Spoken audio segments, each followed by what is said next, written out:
rise for the entrance of the jury.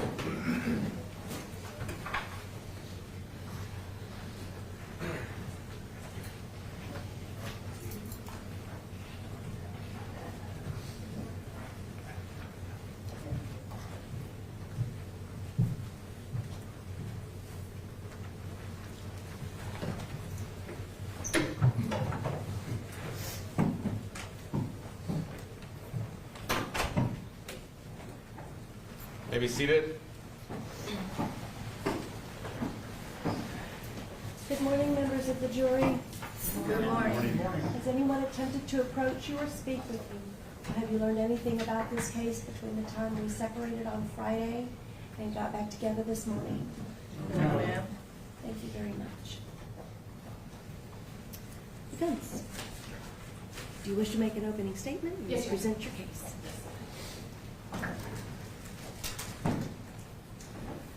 Please, court counsel. Members of the jury, over the last week, you have seen and heard from the Zephan Xaver who walked into the SunTrust Bank on January 23rd of 2019 and killed 5 people. You have heard that he then called 911 and said, I shot 5 people. And he said, I want to kill myself. The evidence that we present to you in this coming week is not an excuse, it is not a justification, it is not a defense. Because there is no excuse, there is no justification, and there is no defense. We know that. Zephan knows that. And you know that because you have been told that Zephan stood up and said, I am guilty of 5 counts of first-degree murder.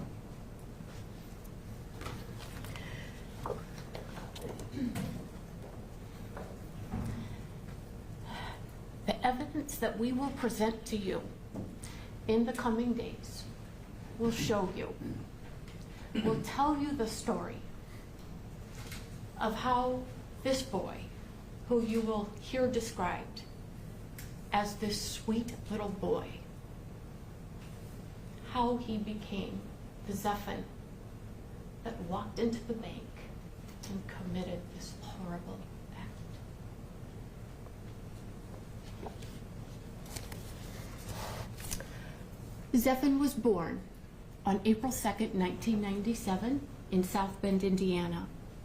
His father is Josh Xaver, his mother, Misty Hendricks. Misty was about 21 years old when Zephan was born.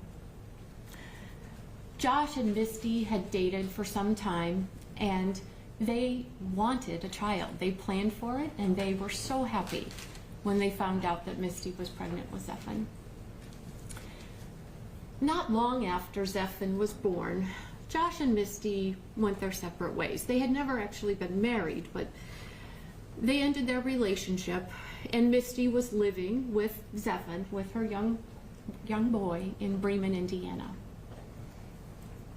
Josh and Misty briefly rekindled their relationship, and in February of 1999, when Zephan was 22 months old, his brother Zachary was born.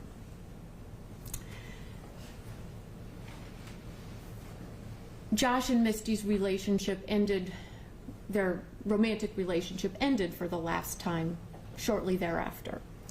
And Misty was now living in Bremen with both boys, Zephan, 22 months, and infant Zach. She was working, she was doing her best as a single mom, struggling financially. Josh would sometimes have the boys on the weekends, but Misty was trying to do it as best she could. Misty had a daycare provider for the boys for when she was at work. Her name is Michelle Cross, and you'll hear from Michelle. And she will talk to you about when the boys would come to her home, how they were well taken care of, how they were healthy, they were affectionate with Misty, and the love that Misty had for her boys. Now, during this time, though, when Zephan was this young age, up to the age of 4, Zachary is a young boy, Misty was experiencing postpartum depression and anxiety. She was suffering. She was concerned about her ability to continue to care for the boys. She wasn't concerned that she herself would harm her boys, but she was concerned to the point where there's a weekend where she calls Michelle when the boys are there and says, "Can you keep them for the weekend?"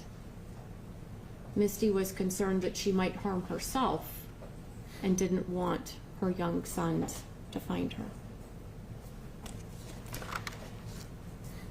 Misty was suffering, and she did what she knew how to do as a mom, and she said, "Josh, I don't think I can do this right now. Can the boys come live with you?" And so they did. And so the boys moved from living with Misty full time to now they live with their father, Josh. And Josh at that time was in a relationship with a woman by the name of Christy, and they would marry. And so Zephan and Zachary are living with Josh and Christy. And Zephan in 2002 turns 5 years old, and that fall he starts kindergarten. We will present to you some teachers that had Zephan in school, and you'll hear from them as the years progress about how Zephan was in school, how he was as a youngster. Some of their testimony is fairly short. You know, a first grade teacher, what she remembers about Zephan from back then. So not all will be very lengthy testimony, but each of these witnesses will sort of provide a piece of the story. And while we are going to do our best to present them to you sort of chronologically in order, but there are some, because of travel plans and daycare and things of this nature, there are some that will be a little out of order, but we'll do our best to try to keep you oriented to where we are. Now, during this time, Zephan is in his young years of school. They are attending, Zephan and Zach go to the after-school program with a woman by the name of Liz Ritchie. She and her husband, Brandon, they ran a daycare as well as an after-school program at the school. And they also had a summer camp program, and the boys attended. And you'll hear from Brandon and Liz about Zephan in those programs. In 2006, April, Zephan turns 9 years old. And this is an important time period in Zephan's life. You heard in the evidence last week that since the age of 9, Zephan has wanted to end his life. 9 years old. So the question there is, what is happening in this young boy's life? What is going on in his brain that makes a 9-year-old want to end his life? Well, there are a couple of pretty significant events that happen in Zephan's life at this time. In February of 2007, so 2 months before Zephan turns 10, his younger brother, Hunter, is born to Josh and Christy. So Josh and Christy, who Zephan has been living with throughout these years, they have a baby, Hunter. You'll hear Zephan loved his baby brother. Zephan then turns 10 in April, and later that month, Josh files for divorce. You'll hear the impact that this had on Zephan. Christy had provided in the home a place of safety, comfort, and now she and his baby brother Hunter are gone. Another event happens. In August of 2007, Zephan is 10 years old. Zephan's grandfather, this is his father's father, Josh's father, who Zephan was very close to, he trusted, loved his grandfather. He suddenly died in a motorcycle accident. This had an impact on Zephan, losing his grandfather. And it certainly had an impact on his father as well. Things changed a little bit in the home. Now it's Josh and the boys. Josh's marriage has ended. His father has died, all in this short span of time. And his behavior changed a little bit. He was maybe going out a little bit more, not as home as much with the boys, going through a difficult time. There's also, at this time, a financial loss. His business starts failing. He lost the business. He lost his new truck. And they even lost their home. In 2008, Zephan enters the 6th grade. One of the teachers that we will present to you, and this is one that's a little out of order, is Tilly Kane. You'll hear from her this morning. She was his 6th grade teacher, and she has some important information to present to you about how Zephan was in the 6th grade. Tilly Kane is also Chandler Lamb. You may remember that name from last week. Chandler was Zephan's good friend that died from an overdose. Tilly is Chandler's step-grandmother. Ms. Kane will talk to you about some of the academic problems that Zephan was having, his struggle to adjust socially. She gives him some extra attention, and he responds favorably. He also tells her how a note that she sent home saying, Zephan is not doing his classwork. Zephan needs to do his homework.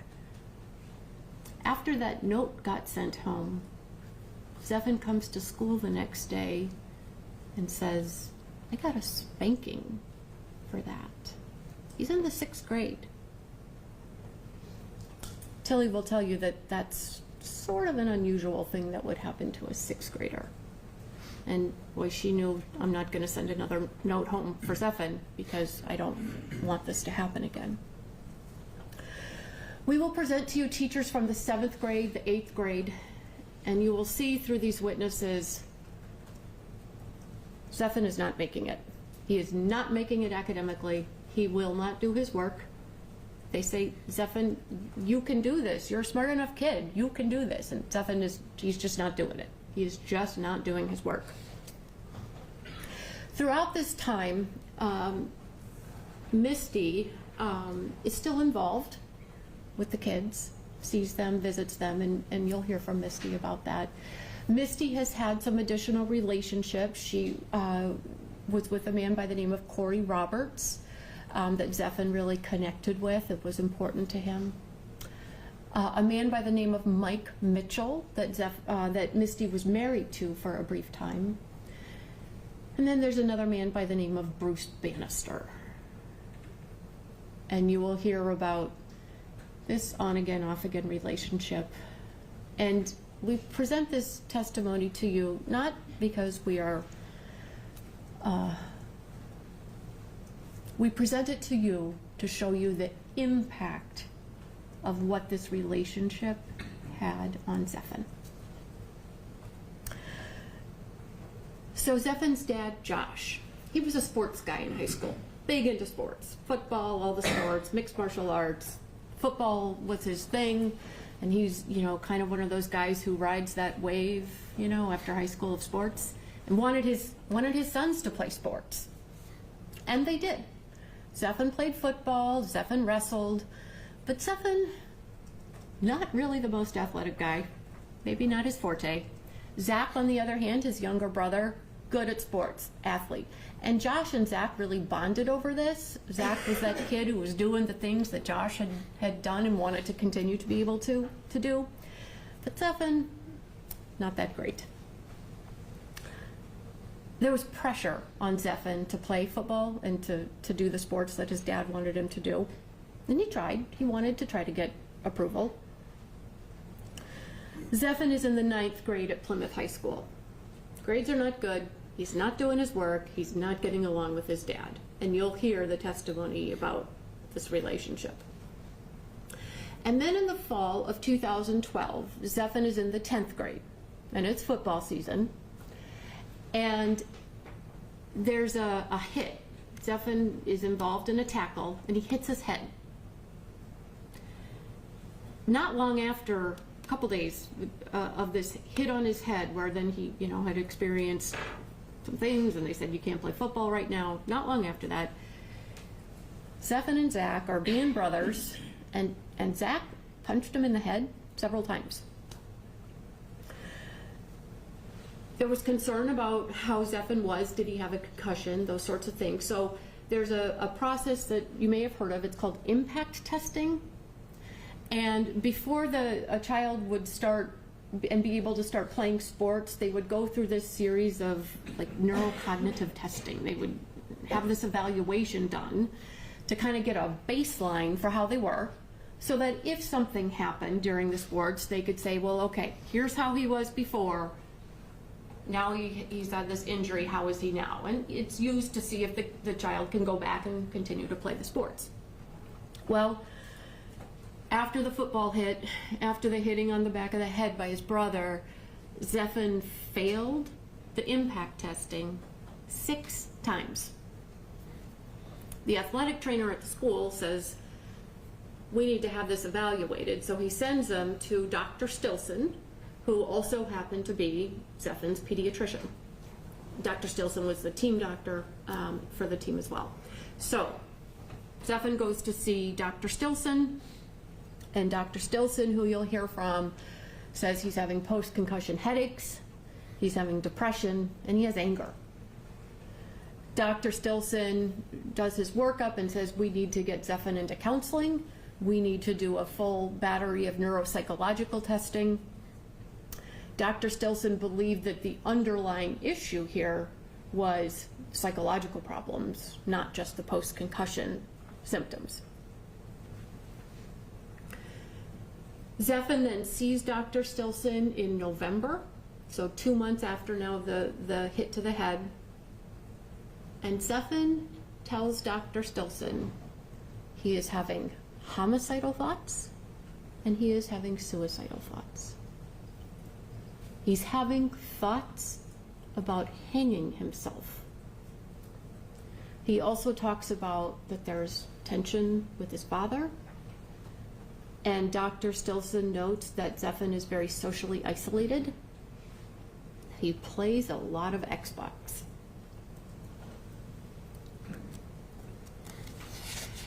Zephan's dad gets him into counseling. He starts seeing a man by the name of Patrick O'Connell, and you'll hear from Mr. O'Connell as well. They have their first meeting. Patrick does his evaluation and says, Zephan is having suicidal thoughts. Zephan is having homicidal thoughts. He's angry. He has a poor relationship with his father. His dad reports to Mr. O'Connell that there's ADHD and depression on his side of the family. Mr. O'Connell says his diagnosis at that time was major depressive disorder. Zephan continues therapy with Mr. O'Connell throughout the coming couple of years, sometimes consistently, you'll see, sometimes not. Zephan went for his evaluation with Dr. Cadwell. She is the one who conducted the neuropsychological testing that Dr. Stilson had recommended. And what you'll learn is that she looked at that impact testing, the baseline that was done before Zephan started playing sports, and what happened with his failing it 6 times. And she identified that there were in fact deficits in his performance on these tests. So we move then into December. Zephyr has a therapy session with Mr. O'Connell, and they learn that Zephyr has been kicked out of school. He's been kicked out of school because on his computer, they all had their laptops, computers, which the teachers, the principals, administration, they can monitor what's going on the kids' screens. And Zephyr had typed up a note about wanting to throw his teacher out the window. This came as a result of the teacher telling Zephyr to put his book away that he was reading and do his work. Well, you'll hear that Zephyr read books, didn't do his work. He was reading books. He was doing what he thought he wanted to do, because reading books is a way for him to quiet what is going on in his head. So Zephyr types this note: I'd like to throw my teacher out the window. Zephyr gets kicked out of school. Josh is at this therapy session where they're talking about getting kicked out of school, and Mr. O'Connell notes that Josh seems to be more aggravated with the school than concerned about his suicidal son. They have an appointment with Dr. Stilson. Dr. Stilson learns that Josh's approach to trying to get Zephyr to focus on his schoolwork is to give him caffeine pills. Dr. Stilson at this time starts Zephyr on actual medication to try to help him with his depression. In January of 2013, Zephyr is admitted for the first time to a psychiatric hospital. It's called Michiana Behavioral Health Center. And Zephyr ends up at the Behavioral Health Center because he wanted to kill himself. He got a rope, he climbed up on the roof, and that's what he thought he was going to do. But Zephyr called the suicide helpline, and they were able to get in contact with his family. And they said, we're sending your family to you. We're sending them. Zephyr didn't want his grandmother to find him hanging. So he got down from the roof, he put the rope away, and there he was when his family got there. They took him to the Behavioral Health Center, and he was there for a couple of weeks. This is an acute facility. When someone is in acute distress, this is where they go. So he's there for a couple of weeks, and something significant happens when he's there. He meets a girl named Alex, who is also a patient at the Behavioral Health Center. Alex would go on to become Zephyr's girlfriend. So, after this hospitalization, he's been kicked out of school in Plymouth. Things are bad with his dad. He moves to Bremen in with his mom. So he's now living in Bremen. And he starts at Bremen High School. This is in early January 2013. Or excuse me, in early 2013. Zephyr is continuing his therapy with Patrick. And as he's in a session, they talk about the hospitalization. What led to being there? How did it go? Let's talk about it. And Zephyr reports to Mr. O'Connell that he felt like he had actually helped some of the other patients at the hospital. And he says, I want to make a living helping others in need. Mr. O'Connell reports that it was like Zephyr had found a newfound purpose in life. So Zephyr is living with his mom. He's not having any contact with his dad. And in April, he turns 16. He goes to an appointment with Mr. O'Connell. Mr. O'Connell notes he's depressed, he's suicidal, and he says, get Zephyr to Dr. Stilson right away. So they do. He sees Dr. Stilson that same day. Dr. Stilson says he's having suicidal thoughts. He doesn't have a plan right now, but he wishes the pain would go away.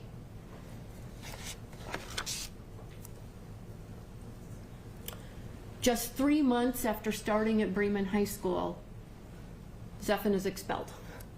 Zephan is not doing his work. When the teachers tell him to do his classwork, to do his homework, he's not doing it. He's sort of just sitting there, not compliant with their expectations, failing everything, excessively absent, excessively tardy. They don't want him there, and they expel him. May 1st, he goes to counseling. He's with Mr. O'Connell. And now he's talking about a girl by the name of Imani, who you saw last week. So Zephan's relationship with Alex, this girl that he met at the psych hospital, is sort of on and off, on and off.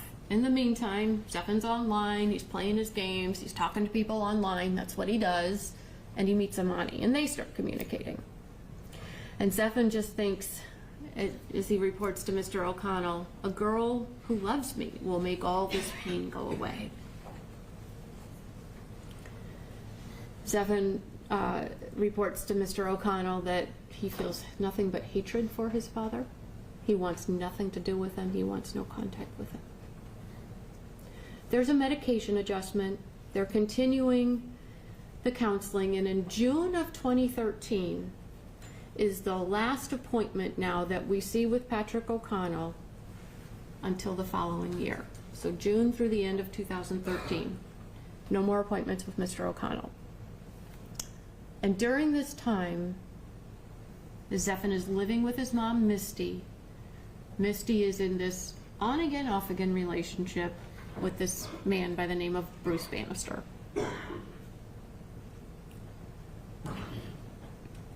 In the fall, Zephan re-enrolls at Bremen High School.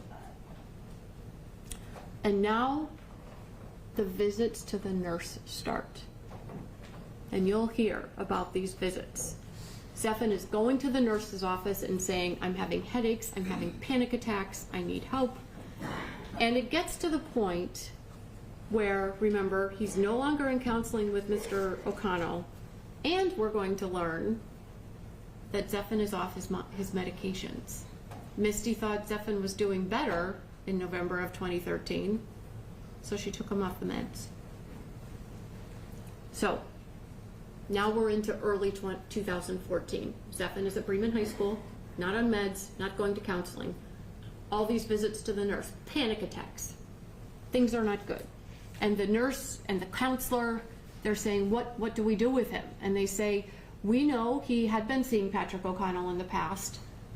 Patrick O'Connell was there at the school one day seeing another client, and they said, can you see him?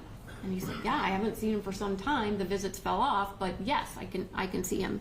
And they said, we can't reach mom. The school said, we can't reach mom to talk to her about what's going on. And Patrick said, well, I have her number. Let me give her a call. And he reaches her. And she's in Las Vegas. Zephan had been staying with some family friends. Mr. O'Connell will tell you that that Zephan, when he saw them, was pale, sickly, and shaky. His anxiety was there, his depression was there, he was having homicidal thoughts. He said he wouldn't act on them unless provoked, but he's having these thoughts. Days later, as he's going back to an evaluation at Michiana Behavioral Health Center again, he says, if they only knew my thoughts, they'd lock me up for years. He was not admitted to the hospital then. Zephan sees Dr. Stilson. Dr. Stilson learns in January of 23 that he's now been off medications for about 3 months. He said, we got to get you back on medication. So here we go. Let's restart the medications. Dr. Stilson and Mr. O'Connell are communicating. They're concerned. They're concerned that he was at risk to sort of fall off the grid. The nurse visits continue at school. The therapy continues now at school with Mr. O'Connell. Zephan is failing all his classes. He's having these horrible homicidal thoughts. He's having these thoughts about torture, death. This continues through February until February 20th. On February 20th, Zephan makes one of his visits to the nurse's office. He goes to sleep, which is what he generally does. He goes in, he lays down, he gets some sleep. On this particular day, he wakes up and he says to the nurse, "I had a dream." Zephan is scared of his dream. He tells her that, "I'm scared. I had a dream that I barricaded students in a classroom and killed them." He tells her this. He tells her, "I'm scared." Well, people got together, what are we gonna do? He was taken to the behavioral health center. They said, "He's not a danger. He's not a danger to himself. He's not a danger to others. We're not taking him." The next day, his mom gets him to Dr. Stilson's office, and he was seen by one of the other providers there at the office. And they're so concerned about him and his mental state that they get the police to come and escort Zephan, take him to an emergency department at a local hospital so he could be evaluated for inpatient, admission to the psychiatric hospital. And so they do that. And finally, he got admitted to the hospital again. But on February 21st, 2014, something important happens.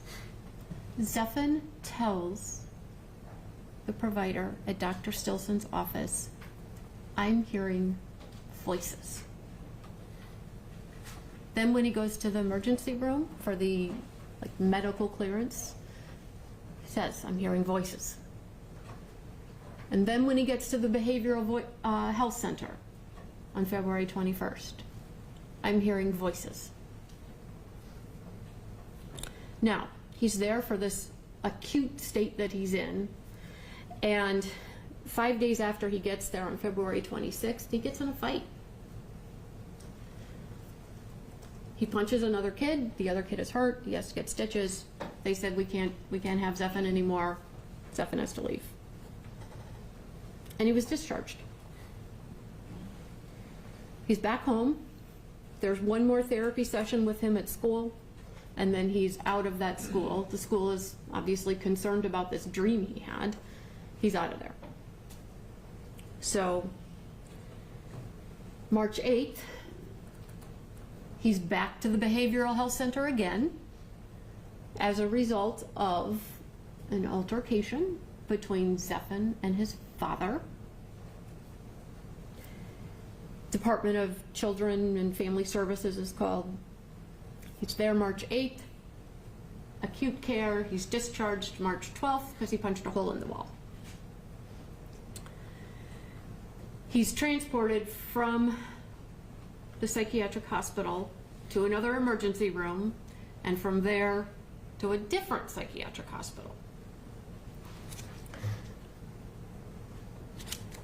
At this time, March, Dr. Stilson is telling these facilities, "Zephan needs residential treatment." Patrick O'Connell is saying, "Zephan needs residential treatment." We've done what we can. Dr. Stilson did what he could as his pediatrician. Patrick O'Connell did what he could as his therapist. He's been in and out of BHC for these acute stays. Clearly, there is a problem here. He needs residential treatment. And his mom tried. You'll hear that. She tried. Zephan did not get into residential treatment. He's back home with his family, back home with Misty. They're concerned. They're scared. He has some additional appointments with Mr. O'Connell. He's seeing a psychiatrist now. There's a therapy session in May that his dad takes him to, and you'll hear about this. His dad calls the police on Zephan at a therapy session. So Zephan is 17 years old. He's not in school. He's kind of floundering, that concern about Zephan sort of falling off the grid. Here we are. He gets a job. It lasts a short amount of time. And in April, he turns 18. And that summer, he gets his GED, gets another job. Doesn't last long. Again, about 3 months. And then Zephan goes to basic training. Zephan is going to try to do something. Zephan is going to try to do something productive. He signs up. He goes to basic training on all the forms and all the interviews. He does not disclose his mental health history. Why not disclose it? Well, if he discloses it, they're not going to take him. So he doesn't disclose it.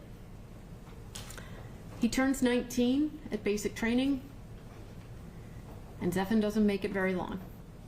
He gets into an argument with another soldier. There's a threat. They say, you got to go talk to the medical people. Zephan goes and talks to him, and it all comes out, the whole history. So that was it for Zephan in basic training. They go through the process, keep him, in a secure area, away from the other soldiers, and he's out of there in May. So he's back home. Now he's tried the Army. The Army has failed. He's tried these other jobs. They've failed. He's aimless. We know in March of 2017, you heard the testimony last week from Erica Chevalot, the woman that he had met at Basic that reconnected with him, and she was concerned about the things he was saying and made the report to the Michigan State Police. He tries another job. He works briefly at Walmart. Doesn't last long. And then that summer, Zephan moves to Florida after his mom moved here. And we know he gets the job with the Department of Corrections, and he has his first day in November and his last day in in January 9th. And the timeline picks up with the evidence that you've heard last week. So we'll bring you these witnesses that will take you through this story of Zephan's life. And after we present these witnesses to you, we'll present some expert witnesses. The first one is a psychologist, a psychology professor by the name of Dr. James Garbarino. And Dr. Garbarino is going to tell you about brain development and how what a child is exposed to impacts the development of that brain.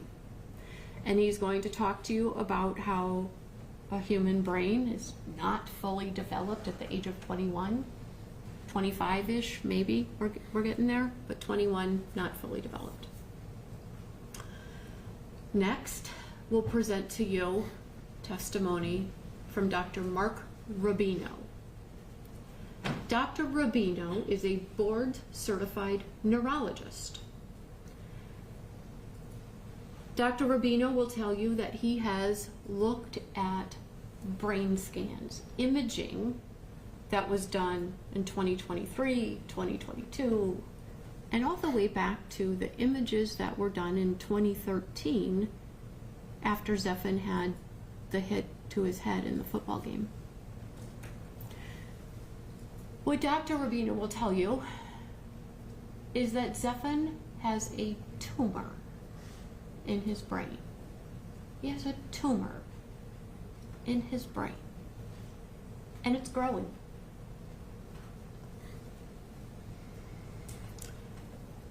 The place in Zephan's brain where this tumor is the area of the brain that is responsible for processing language. Why is that important? It is documented in the records. You'll hear the testimony that since 2014, Zephan has been hearing voices. And now we know that that part of his brain that is responsible for language, for processing, responsible for that, has a tumor. Finally, we'll present to you testimony from Dr. Scott Mackless. Dr. Mackless is a board-certified clinical psychologist. Dr. Mackless has spent time with Zephan, evaluating him, talking to him, learning about him, reviewing many, many records.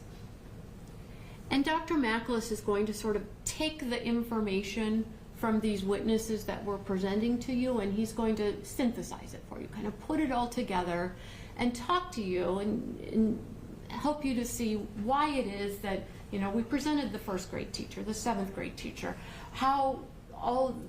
why the information about Misty's boyfriend, why the information about Josh's divorce, how all of this information formed Zephan's brain, what the impact of all these events was on his brain development.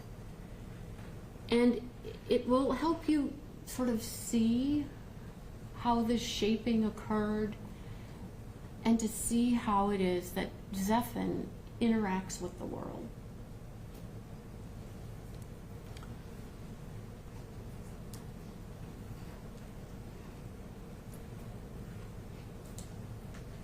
The death penalty is never required. It is not required in this case.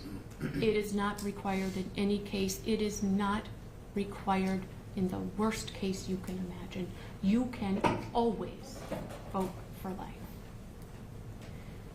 The evidence that we present to you this week will show you that path. We will show you the way to life. Thank you.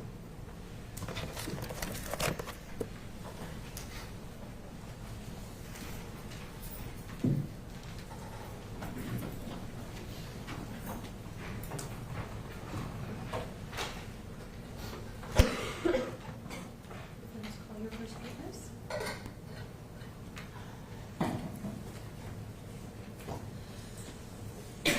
We call Misty Hendrick.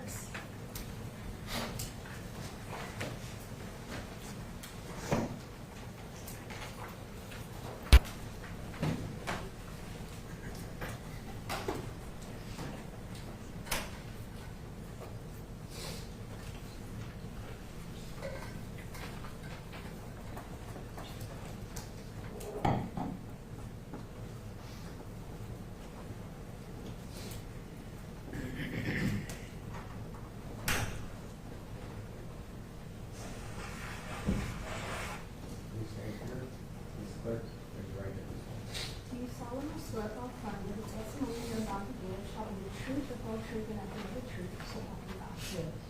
Thanks, sir.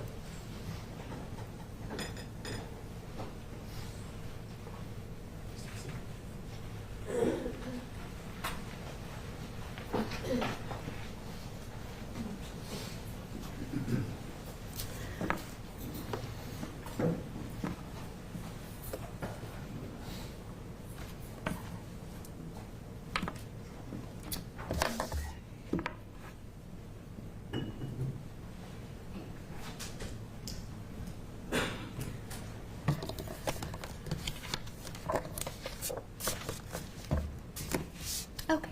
Good morning. Good morning. Could you please state your full name Misty K. Hendricks, and could you spell it, please? MISTI-KAIHENDRICKS. Okay. And where do you live, Misty? I live in Plymouth, Indiana. And is that where you're originally from, that area? I'm from Bremen. Okay. It's about 20 minutes away, 15 minutes. And did you grow up and go to school in Bremen? Yes, Okay. Do you work? yes. What do you do for work? I work in a factory, Okay. What kind of work have you done over the years? home health care. Okay. Do you know Zephan? Yes. Who is Zephan? Zephan's my son. All right. Can you just sort of to orient us to your family a little bit? Who are your parents? What are their names? My dad is Zed, my mom is Sandy.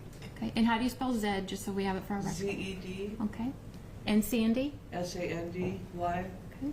And do you have a sister? Yes, Stacy. How do you spell Stacy? STACI. Okay. And did you have a brother? Yes, he passed away. Okay. And what was his name? Corky. CORKY. Okay. Do you have, in addition to Zephan, do you have another son? Yes, Zachary. All right. And how old is Zachary? Zachary's 25. Okay. So a couple years younger than Zephan? Mhm. Okay. Is that a yes? Yes. Okay. Sorry. That's all right. And are you now a grandma Yes. who had a baby? Zachary's got a baby girl. Okay. Her name's Riley. And how old is Riley? Almost 7 months. And do they live in Bremen or Plymouth? Close- Plymouth. Okay. Mhm. So do you get to see them? Yes. All right. Who is Josh Xaver? Josh is my kid's dad. Right. Both boys. If you could, and so Zephan and Zach, those are your only two kids, right? Yes. Okay. If you could tell the jury a little bit about your relationship with Josh, how old you were when it started, how you met, that sort of thing. We met at work. We worked in a factory together. We had Zephan and Zachary. Zephan was planned. Zachary was a surprise. Okay. How was your relationship with Our Josh? relationship was good. We were together about 5 or 6 years, I think. Okay. Did you ever get married? No.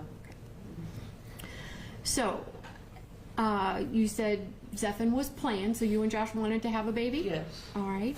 And when you found out you were pregnant, what was your response? I was excited. Okay. And was Josh as well? Yeah. Okay. How old were you when Zephan was born? Zephan, I was 21. Now, after Zephan was born, did you and Josh live together for a short period A of time? very short period of time. Okay. And then did you and Josh split up? Yes. Okay. Did you get back together? A little bit. We did, yes. So, short period of time? Okay. And after you were together for that short period of time, is that then Zach was born? That was born, yeah. And was that a surprise? That was a very big surprise. Okay. And how old was Zephan when Zach was born? About 18 months. So, how soon after you found out you were pregnant with Zach did you and Josh break up? I think I was 3 months pregnant Okay. when we broke up. And was that sort of the last That time? was the end of it. How did you feel about finding out you were pregnant with Zach? I was excited. I was scared. I didn't really have the money to have 2 kids, but I knew I could do it. Okay. And so then, let's just talk a little bit about when Zephan was born. How was your pregnancy with My Zephan? pregnancy was good. Okay. And where does Zephan's name come from? Josh found it, came home and said that he liked that name, and I said, I'm not naming my kid that. But then he talked me into it eventually, and here we go with Zephan. Okay. How did your delivery with Zephan go? Zephan's delivery was rough. He was a big baby. Okay. Needed some interventions to... Yeah, I needed some help to get him out. Okay. Now, did you have other people around that sort of helped and you had support Yeah. from during this time? My family. Okay. Josh's family. Okay. And were you working? Yeah. How was Zephan as a baby? Good. Yeah? Lovey-dovey. Okay. Was he kind of a mama's boy? Yes. Hooked to your hip? Yeah. Okay. Absolutely. How did you do as a mom? Good. Did you like it? Yes, I loved it. Okay. Now, then, we talked about when Zach was born, Zephan was about... 18 months. Okay. And you said you and Josh ended your relationship at that point. Who did the boys live with? They lived with me at that time. Okay, so it was you and It was Zephan? me, Zephan, Zachary. Okay. We lived in an apartment. Okay. And was that in Bremen? Yeah. Okay. Were you working at the time? Yes. What did you do for work then? I worked in a factory. Okay. How was the adjustment to having both boys at home? It was busy. It was a lot of work, but Okay. I was doing it. Okay. Did Josh see the boys? Not very often. Okay. He would come every other weekend, but sometimes he wouldn't come, just depending. Okay. So for the most part, were you doing this as a single mom? Yeah. Yes. And was it a struggle financially? Yes. How would you describe Zephan as a young child? He was sweet. He was so sweet. Was he kind? Yes, very kind. Did you spend time with the boys, with your family and with Josh's Yes. family? Mhm. Can you say Yes. Okay, thanks. Did you have animals in the home? Yeah, we had we had cats, and the cat had kittens in our closet. Okay. And how was Zephan with the cats and the Good. kittens? Wonderful. He loved them. Okay. Zachary loved them.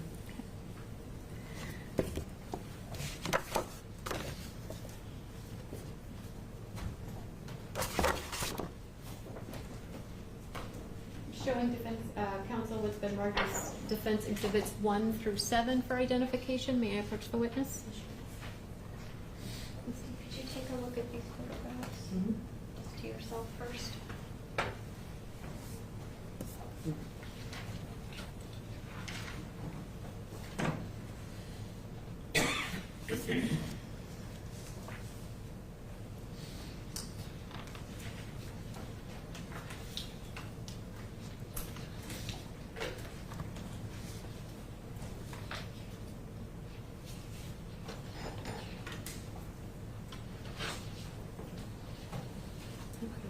Do you recognize those photographs? Yes. And how do you recognize them? They're mine. Okay. And are they photographs of the boys and you? Yes. All right. My favorite. I would offer what's been marked as defense exhibits 1 through 7 into evidence. No objection. They'll be received as exhibits 1 through 7, so marked on that record. All right. This is exhibit 1. Can you tell the jury who this is? This is me, Zephan, and Zachary. Zephan and Zachary. Do you remember about That's how one of my favorite pictures. it's one of your favorite pictures? Mhm. And about how old is Zephan in that picture, would you say? Probably about 7. Okay. Who's that? That's Zephan, Zachary, and Honor. Okay. Remember about how old Zephan is here? Is he around 10 or 11 maybe? I think so, yeah. Okay. There you are with the boys? Yeah, I think they're about 9 and 11 maybe. Okay. Maybe not quite that old. And who's this? And this is my 2 kids and my sister's 2 kids. Okay, it's Stacy's kids. Okay. And then that's Zephan. In his football uniform. Okay.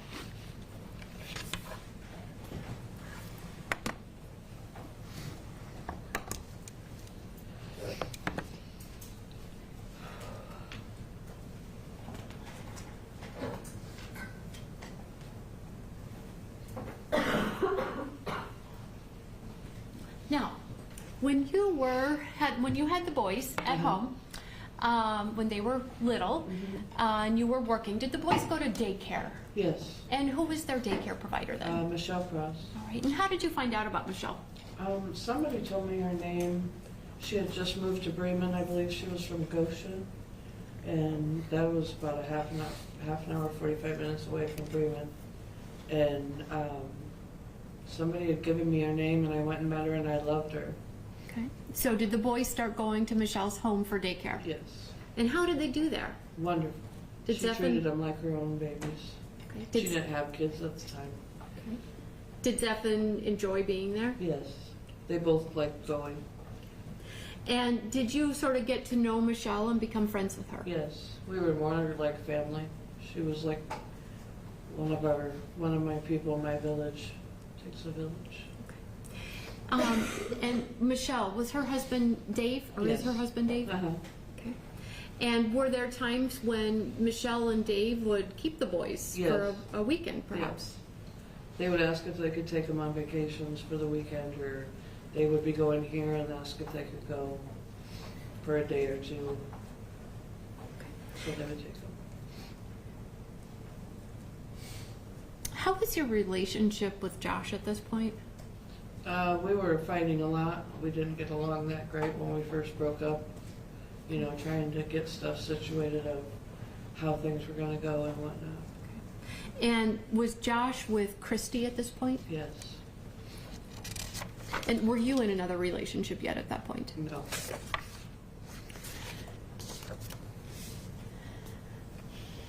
Now, when the boys were little, Mhm. not long after you had Zach and they're going to daycare with Michelle, were you having some mental health struggles? After I had Zachary, I had postpartum depression. And can you tell the jury a little bit about how that was going for you? It was not going well. My doctor had prescribed medications that had me seeing things and hearing things, and I said I've never seen or heard anything before I took medication.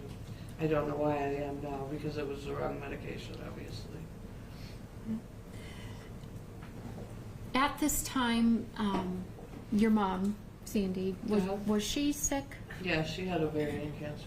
Okay, so you were sort of dealing with that A as... lot. That was a lot. Okay. Now, was your postpartum depression and the struggles that you were going through, was that sort of impacting how you were able to care for Yeah, the I was boys? struggling. Okay. And you didn't feel like you were going to harm your boys, right? No. Okay. But was there a time when you were concerned that... I was scared I might hurt myself. Okay. And was there a time that you called Michelle and said, can you keep the boys for the weekend? Can you say yes or no for the record? Yes, I'm sorry. And why did you do that? Because I was stressing. Okay. Were you concerned that if you did something to yourself, you didn't want Maybe the the boys would see it or find me, and I didn't want that. Okay. We just got to look from our court reporter. I got to ask if you could just wait until I get done with my question I'm before sorry. you answer. Okay. Okay. I know it's hard, but so you were concerned about what you might do, and you didn't want the boys to find you. Exactly. So you were seeing a doctor. You were trying to get help. Uh-huh. Is Yes. that it? Okay. Did there then come a time that you determined that you just maybe couldn't do it anymore and you needed Yeah. help? And what did you do? I asked Josh if he could take the boys for a couple weeks. And did he do that? No. Okay. What happened? He said that if he took the boys, he wanted full custody, and I said I would not sign off custody of my kids. There's no way. I said I just need help for a couple weeks. He said no. But we did end up doing joint custody, and they did end up staying with Josh. And did you feel like, as a mom, that's what you needed to do? I felt that was best for my kids. Okay. It's not because you didn't want your kids. No. No. Can I take a minute? Yes, we have a minute. We will take a brief recess. The jurors to step in the back. All rise and exit the jury. Please place your, that's number 2.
may be seated.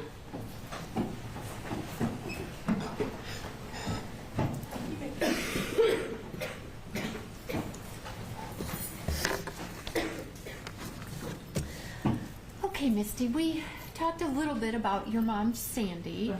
Did your mom have a sort of connection to Florida? Yes, we came to Florida every year of our lives. She would bring us to Disney for spring break every year, or at least Florida. We didn't always go to Disney, but usually we did. Okay. And did that, traveling here with your mom, did that sort of... Made me love Florida. Okay, and why you ended up moving here? Yes. Okay.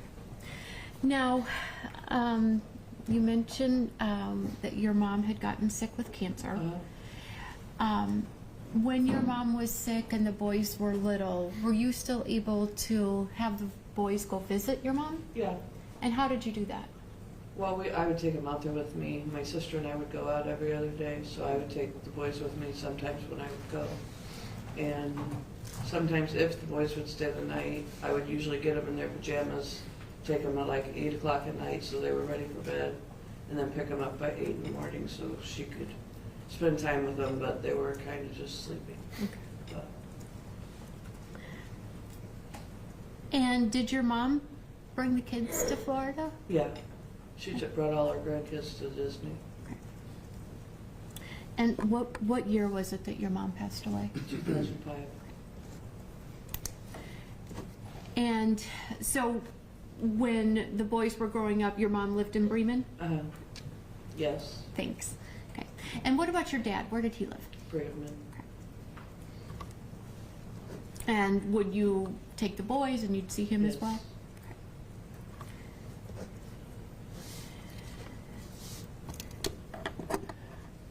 When we talked about how after Zach was born and you were struggling with your mental health and kind of on medications and starting to get better and things, when your mom died, was that another particularly difficult time for you? Yes, Okay. And did the depression sort of come back? yes.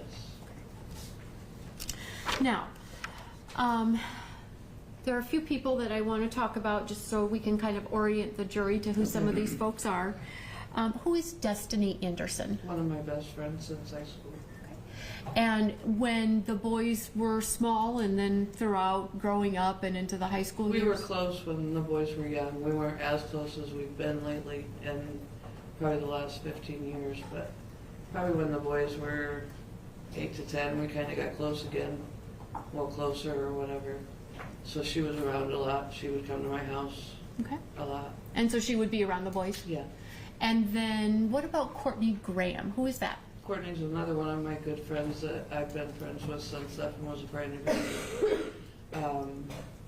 So would you spend time with Courtney? Yeah, And would Courtney spend time around Zephan? yes, and Zachary. Okay. And so they knew each other. Yeah, Courtney's kids and my kids were friends.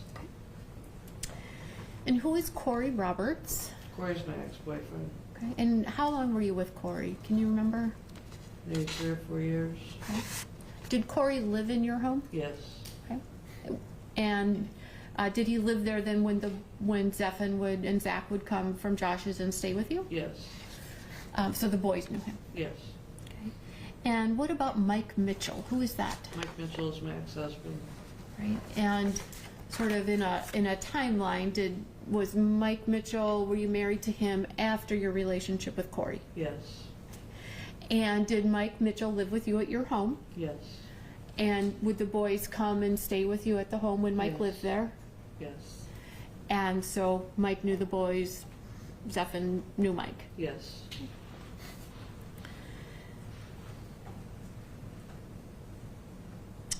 Now, when the boys were living with Josh, Mhm. did you still see the boys? Yes. Tell us what that was like. I usually went on Wednesdays and we'd go out to eat, or we would go if they wanted to go do something. And then I got them every other weekend. But there was a lot of, they would call and want to go out to eat, so we would just go, or we would go do something or get ice cream. So I got them quite a bit. So if someone were to say, like, you gave the boys over to Josh when they were small and then didn't see him for 5 years? No, Okay. absolutely not. All right. And at that time, were you still living in Bremen? Yes, And Josh was with the boys in Plymouth? yes. And about how far apart were they? The distance from Bremen to Plymouth Yeah. is about 15 minutes. Okay, so 20 close. minutes, Okay, so close enough that you were able to have regular contact. yes. And at this time, you were still working, is that right? I've always worked. Okay. I'm a worker. And you were working on your own mental health Yes. stability. Mhm. Can you say this? Yes. Thanks. Sorry. Did you do much in terms of participation in school conferences at this time? Not really. Okay. But what about activities that the boys were involved in? If Zephan had a t-ball game, did you go? Always. I don't think I missed a game with either of them, unless they were playing at the same time. Okay. And I'd go to one field and Josh would go to another. So you were able to sort of work that out with Josh? Yes. How would you describe Zephan as a child? A sweetheart. He was mama's boy. He probably doesn't want to hear that, but Okay. And when the boys were living with Josh, did they participate in an after-school program? yeah. With And- Brandon and Liz. Okay. And you know Brandon and Liz? Yes.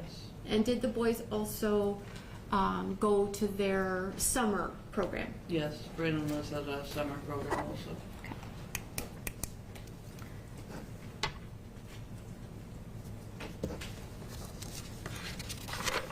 Okay, that's all the questions I have for now, Misty. Okay. Thank you. Examination? Morning. Good morning. You may remember me, I'm Bondi Johnson. I'm one of the prosecutors. I just want to follow up on a couple of things that the defense has asked you. First of all, I want to ask you a little bit about Josh. And my understanding is, you know, you split up at some point, but you had contact with each Yes. other. Is it fair to say that at the time when Zephan was born, I think you said he was planned, Yes. that Josh was a man that you were happy, and you're still glad that you had children with Josh? Yes. So, was he a good dad? I think he was a good dad, yeah. And even though your styles may be different as Our parents, styles were definitely different. you still thought of him as a good dad? Yes. And he probably would say you were a good mom. Yes. So together, the two of you worked Yes. together for these boys. Eventually, when the boys were young, we did a lot of arguing and fighting about dumb things that don't matter now, obviously. But we ended up getting along pretty well, Okay. and it worked out pretty well for our kids. Sure. And Bremen and Plymouth they're really kind of right next to each other. Yeah, they're right next to each other. So even though you're in a different town, you're still close enough where the boys say, "Hey, I want to have dinner." I mean, it's not like it's a not, 3 hour. I mean, I could just run there. It was no big deal. Right. You had family in the area, I had family in Bremen, yeah. and Josh's family was from, Plymouth, and he had family in the area. yes. So the boys, in addition to you and Josh, had, you got to say yes or no, Yes, had an extended family yes. there. In fact, in Plymouth, isn't there even an Xavier Cleaners right downtown? They're not related. They're not related? Uh-uh. Okay.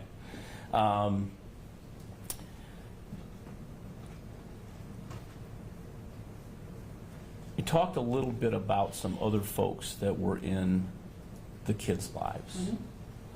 Corey Roberts was one of them. Yes, Did Corey and the boys have a good relationship? yes. Corey Corey was- and Zephan had a great relationship. And he was I'd say a father figure, but he was a good role model. Yes, Nice guy. yes, I know you were married to Mike for a short time. yes. But during that time, you all had an integrated family. His Yes. family moved in with you, Yes, and he had a number of kids. yes, And did everybody kind of get along pretty good? yes, And I know there was an incident where you guys ended up separating Yes. and getting divorced. But while Mike was in the picture, was he also a nice guy? yes. A father figure? Mhm.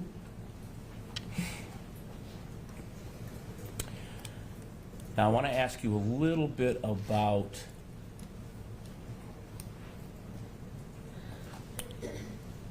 the term mental health. Mhm. I know the defense asked you a couple times about you having postpartum depression. Yes, and then I think the word mental health was used several times. Prior to having the postpartum depression after Zachary, okay, Yes. prior to that time, had you had any depression or mental health issues in your life? No. You kind of grew up okay Yeah. until you were 22, 23, 24 after Zachary? Yes. And that's when it hit you? Yeah. Yes. But that was postpartum depression. Yes. Now, I understand that you got some medication for that. Yes. And what did that medication do to you?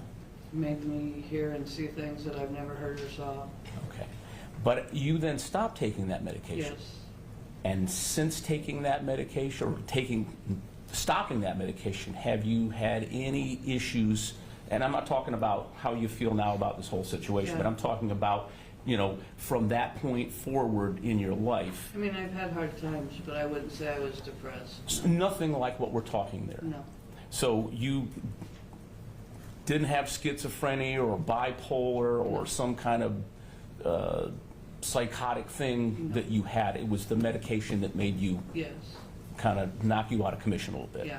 All right.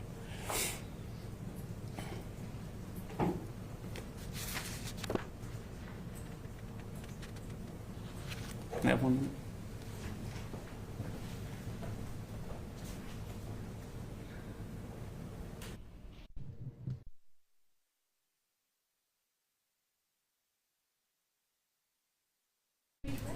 No, no. I think this witness being excused? No, she will be coming back. You are excused from the witness stand, but you are not released from your subpoena. You should make yourself available should you need to be recalled to the witness stand. But you're excused for now. Okay.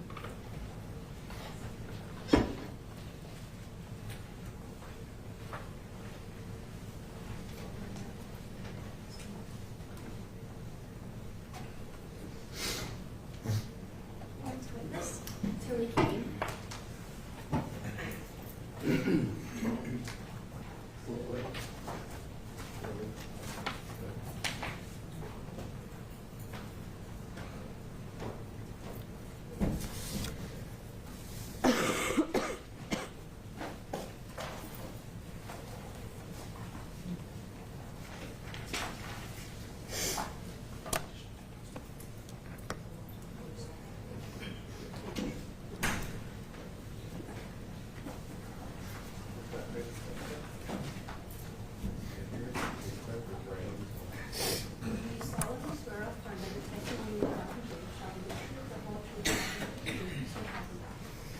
Right this way.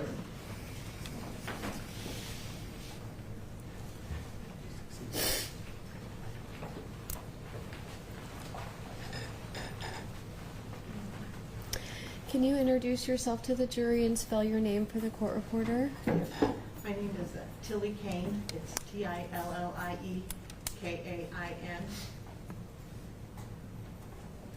Can she scoot up just a little bit? Oh, okay, I can't see her.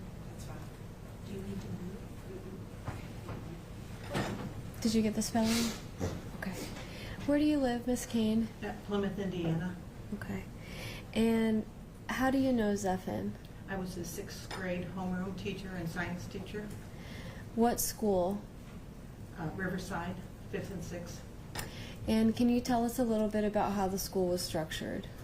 It was structured into 2 wings. There was a 5th grade wing and a 6th grade wing. And we had 3 teams in 6th grade. And he had 4 teachers. And you were his science teacher? Yes, and And- homeroom. And homeroom. Yes. Can you remind us all what homeroom is? Homeroom was just a gathering time in the morning that we listen to the announcements and if there's anything going on in that day that's different. Kids frantically finishing their homework kind of thing. And what is science in 6th grade? It was just general science. Okay. What's your teaching style at that time? Pretty casual. I felt like I wasn't the teacher that sat at my desk or just lectured all the time. It was lots of hands-on and casual. Is there group work in science? Yes, we tried to find as much group work.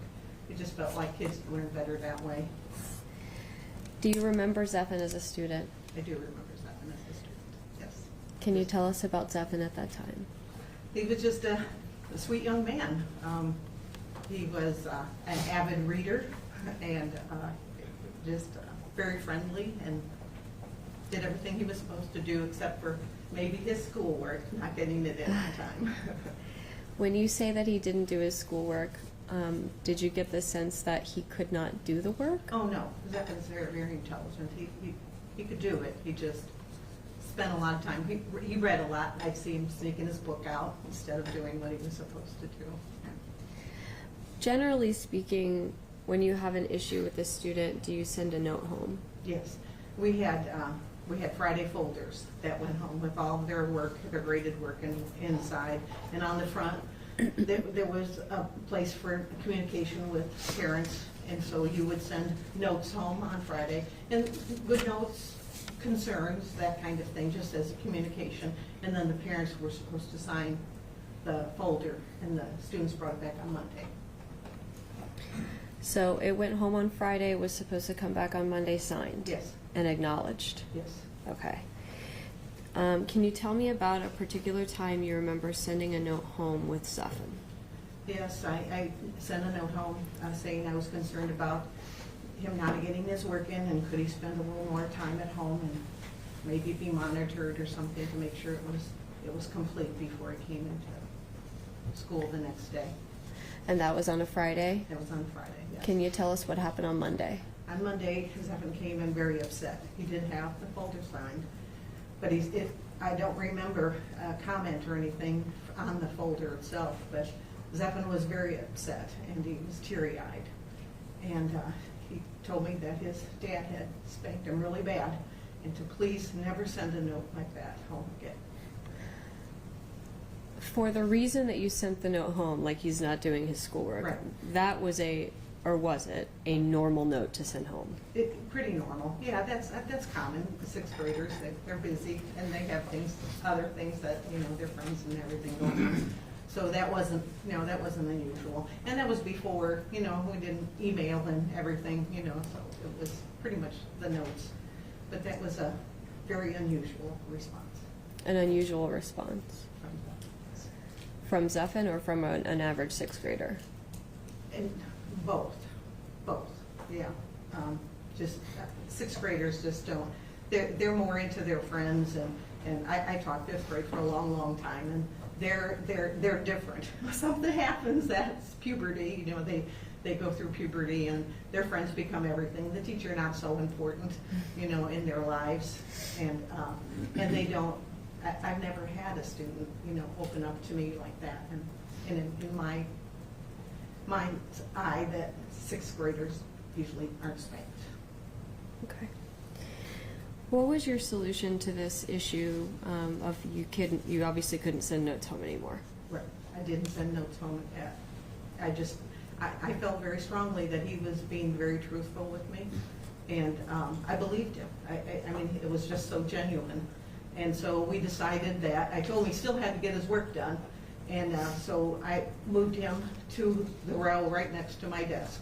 So when there was work time and things, I could make sure he was not sneaking that book out and reading rather than doing his work. And that worked the rest of the year. We also had some study hall time at the end, and so, he was getting the other teachers' work also completed, and he got good grades. Is it typical at that age to have a peer group or a friend group? Yes. Do you remember Zephyr having a friend group? I just remember him having one friend, one particular friend, yes.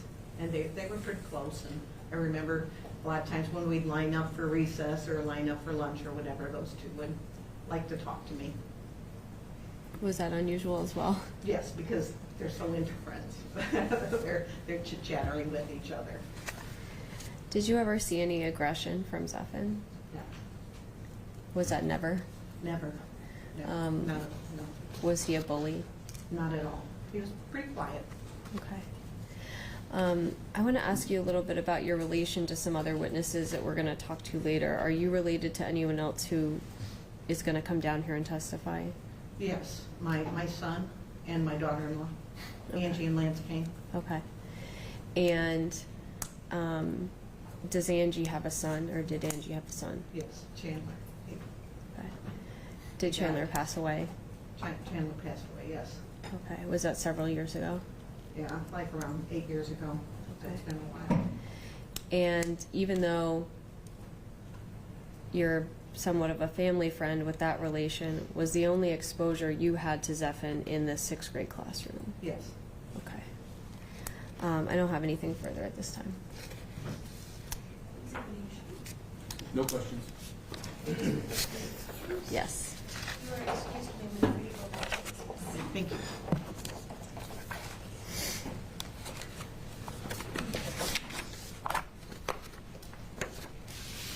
Courtney Graham.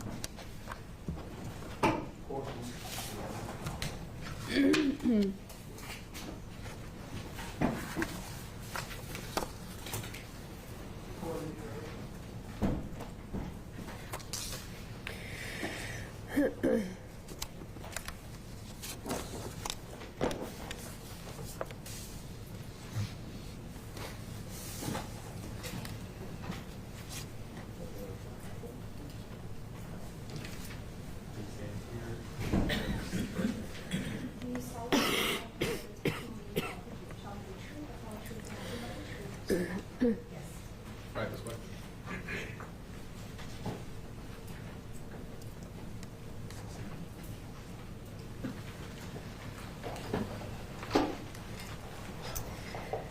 Can you introduce yourself to the jury and spell your name for the court reporter?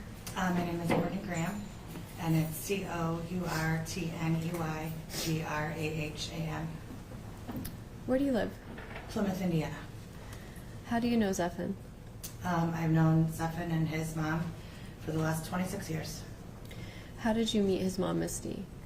So, funny story.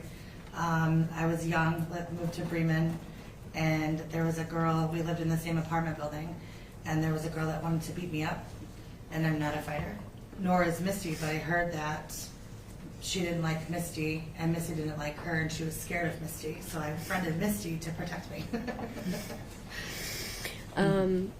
So the past 26 years, have you guys remained close? Yes, Okay. Have you moved away from Indiana at certain points? I did, yes. Okay. I moved to Charleston, South Carolina for a couple of years. And you've moved back? Yes, And you all are still close friends? very close, yes. Okay. When you think about Misty, when you knew her as a young mother, can you describe how she was with her boys? She's always so even keel. I mean, I don't even think I ever remember her raising her boys and her kids. But she was a great mom. Missy's always been a great mom. Did her and Josh at some point split up? Yes. Soon after, I think the boys were little, like 2 and 4 or something. Did there come a time where Misty gave the boys to Josh? Yes. Do you know Yes. about what age they would have been?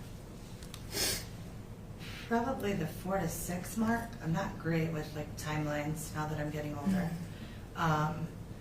But they were rambunctious boys. We both raised boys for a living. They were rambunctious, and Misty thought that it would be in the best interest for the kids to be with their dad, and she still had them. She still picked them up on Wednesdays, took them to Ponderosa, took them out for, she had them every weekend. When Zephan was growing up, was he at your house a lot? Not so much when he was little, but more in the teenage years. Okay. You said rambunctious a few moments ago. Do you remember like the differences between Zephan and Zach, or how Zephan was when he was little? Zach was the rambunctious one. Zephan was the cool, calm, and collected one. And how old are your children? My boys are 28 and 23. So when the boys would have been growing up, they were in the same age range? Yes. Okay. And were any of them friends? Yes. Okay. And when Zephan would Zephan stay at your house? Yeah. Okay. He stayed the night a few times at my house with my kids when they were old, like teenagers, probably like that 16 mark. My son was probably 16, so he was probably 15, 16, between 15 and 17 when he would stay. Did Zephan like staying at your house? I think so, yeah. Okay. Did there come a time maybe in the teenage years where your boys thought he was a little different? Yeah, he was quiet. And my kids, you know, they both like different things. All four of them are different, completely different. But yeah, my oldest, there was a backpack that Zephan had that they didn't really approve of. He had a little My Little Pony backpack, and so my son was like, well, I don't know if I want to hang out too much. Understood. Did he confide in you? Zephan? Yeah. Not really. Were you all close? I think so, yes. Okay. Mhm. Did you ever see him with any friends? There was maybe one guy that he hung out with, a kid, when he was about 15, and then I remember meeting Alex one time. Was that the girlfriend? Yes. Okay.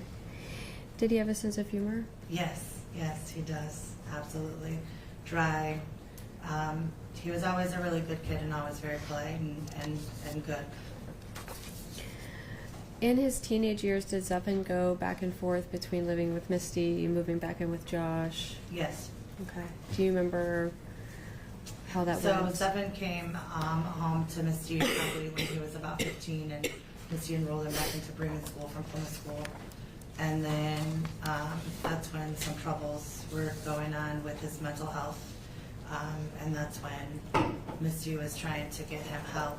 And I don't know all of the ins and outs, but she tried to get him help several times, and literally the system failed him and her. Talking about her relationships a little bit when Zephan was growing up, and then we'll talk about the mental health. Was Misty ever with a man named Corey Roberts? Yes. Do you remember Corey? Yeah, I met him a couple times. Do you know how old Zephan would have been when Corey was around? 7, 8, 9, maybe. Okay. Do you remember anything about that relationship? No. Misty's mom had passed away during that time, and I remember seeing them down at the soccer park, but I didn't really talk to Corey. I've only met him like 2 times. And do you remember a man named Mike Mitchell? Yes. Did you know Mike a little better than you knew Yes. Corey? Mm-hmm. Okay. How old would Zephan would have been when Mike was around? Maybe that same time frame, like the 7, 8, 9 time frame. Okay. And tell me about that relationship. Mike had, I think, 6 kids. So when Misty had the boys and Mike had his kids, it was a party. And they always had a good time. She had a small house at the time, and so it was a lot of people. And she used to color my hair, so I would go over there and hang out when all the kids were playing. And Mike was great sense of humor, funny, good guy. Clearly not that great because he cheated on her. That's why they got divorced. That's why they got divorced? Yeah. Okay. And that was a pretty quick relationship, right? Yeah. Okay. Do you know who Bruce Bannister is? Unfortunately. When Misty and Bruce first started dating, did you think anything was wrong? No. I didn't really know him or hear about him until I moved to Charleston. And that's when I found out, when I was living in South Carolina, that Bruce had choked her and busted all of her blood vessels in her eyes. Okay. Before you learned about the abusive part of their relationship, did you all socialize together? No. No? No. Did your husband get him a job? Yes. So that was the first time that they were together. And then when we moved home from Charleston, soon after, my ex-husband started working at Champion Homes and ended up getting Bruce a job there, and he only made it 2 days. And then his real colors started shining through on who he was. You mentioned a moment ago that you're aware that he choked her at some point and the blood vessels in her eyes burst. Are you aware of any other abuse? Unfortunately, yes. What? So, soon after he quit working at Champion, a couple days, I don't know, it was probably like maybe a year, Misty took him back again, and she was kicking him out. So she called me and asked me if her and Zephan could come to my house for the day, because she was scared of him. And I said, yes, absolutely. And so she came, and her and Zephan came to my house, waited until around midnight, and then he called her and said that he was leaving, and she had put some money in the mailbox for him. Did you all, or did Misty want to go over there? Yes, when he Okay. left, she was gonna go home. Okay. Did you want to go over there? Yes, I was told not to by my ex-husband, but I did anyways, and to protect my friends. When you guys decided to go over, did you call the police? Yes, Misty called the police on the way Why did you call the police? because we were scared of Bruce. Okay. Let me back up and ask you a few questions about Bruce before we keep talking about the house incident. Is he a big guy? Yes, How tall would you say he is? 6'1", 6'2". Okay. Is he physically intimidating? Yes, Okay. When Misty would tell you about abuse from Bruce, would it be in breakup periods or would it be like contemporaneous with it happening? breakup periods. Okay. Was she afraid of Bruce? Yes, Okay. All right, back to this house. She has kicked Bruce out. She has asked you to come over with her because she believes that he's out of the house, and you all, for protection, have called police. she didn't ask me. I free will went on my own. I was told not to by my ex-husband, and she probably didn't want me to get in trouble by my ex-husband, but I was going for moral support for her and her son. Okay. When you all get there and the police officer gets there, what do the police do? So the police officers walked around the house and then asked the 17-year-old child to go through the window. In a dark house, that's the garage door it doesn't open, no lights are on, and then they asked Zephin to go through the window in the kitchen to unlock the door for them. Okay, so it's two women, you and Misty, a 17-year-old boy, and two Bremen police officers. Correct. And they ask Zephin to crawl through a window and unlock the door. Yes. Okay. Does Zephin do that? Yes. Okay. Once the door is unlocked, who goes into the house? The two police officers and leaves us three outside. Outside in the street at midnight? Yep. Probably Gotcha. 1 o'clock at this time. Okay. Do you and Misty and Zephin go into the house at some point? Yes. After the police come back upstairs, they said, well, nobody's here, but there's definitely a mess in the house. And so the three of us go in, and I'm not sure. I just kind of followed Misty downstairs. I'm not really sure where Zephin ended up going. But we went downstairs to kind of assess the situation and see what the damages were. Did Zephin see the damage in the Yes. house? You said you went downstairs. Was Misty's bedroom in the basement? Yes. Okay. Can you tell me what the house looked like? Yes. All of Missy's clothes in her closet were taken down, and bleach was poured all over them. There was gasoline in the freezer outside in the garage, dumped all over. There was urine on her clothes in the dresser drawers. There was her mattress. Bruce had cut it up with a knife, dumped all of her adult things all over the bed, her panties, her toys, all of the things. And then a gallon of glue was dumped on top of that. That's probably when Zephin had come to us and said that his electronics were gone. So Zach's and Zephin's Game Boys, iPads, all of the things, about $4,000 worth of items were missing. Do you remember Zephin's reaction to all of this? Yes, he looked scared and sick. And did he want to stay the night with you instead of staying the night at that house? Yes. Did Misty let him do that? No. So I just stayed and helped her clean up. But ultimately, the two of them slept in that house that night? Yes. All right, so that was a breakup with Bruce. Does she take Bruce back after that? Yes. Okay. Tell me about the next time you remember abuse from Bruce. So it had been a while. I don't know timeline, a year, maybe 2 years. I don't even know. And then she went to help him. He got an apartment in South Bend, and she was helping him paint it. And then we got word that she was, talking to him again. So we're all like, stop it, stop it, stop it. Don't do it, don't do it. And then they had another altercation where, I don't know where they were, but he ended up in the same parking lot with her, maybe at a school, and he rammed her car with his vehicle. And then she did know that he had a gun in the truck at the time, and so she was scared. And then at that point, she wouldn't even go to South Bend to shop with me. Okay. for a while. You mentioned in Zephin's teenage years, around all the time where this stuff is happening that we just talked about, that Zephin is having mental health issues. Do you remember Zephin being in and out of the hospital? Yes. At the time, did you know a lot of detail? Not a ton of detail. Misty's very quiet, and she keeps her personal life to herself. She's never been real social. But yes, at this time I did know that he was having issues and some suicidal thoughts. And she tried very hard. She had him on a 24-hour hold at maybe Michiana Behavioral Health and then Epworth.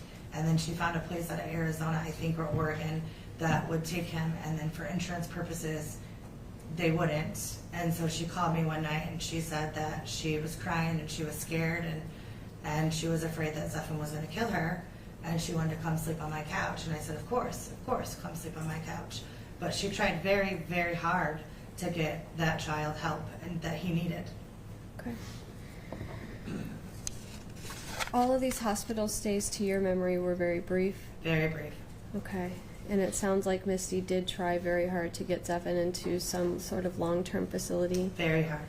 And was never able to accomplish that. Nope. Okay. Sebring. Do you know why Misty moved to Sebring? So I know she has an aunt or had an aunt here, and we both were tired of the Indiana life. So I had tried Charleston, so she was going to try Florida. Did Zephin move with her to Sebring? Yeah, I think maybe a few months, like 6 months later, he had moved back in with Josh at the time. And then Misty moved down here, and then he came soon after.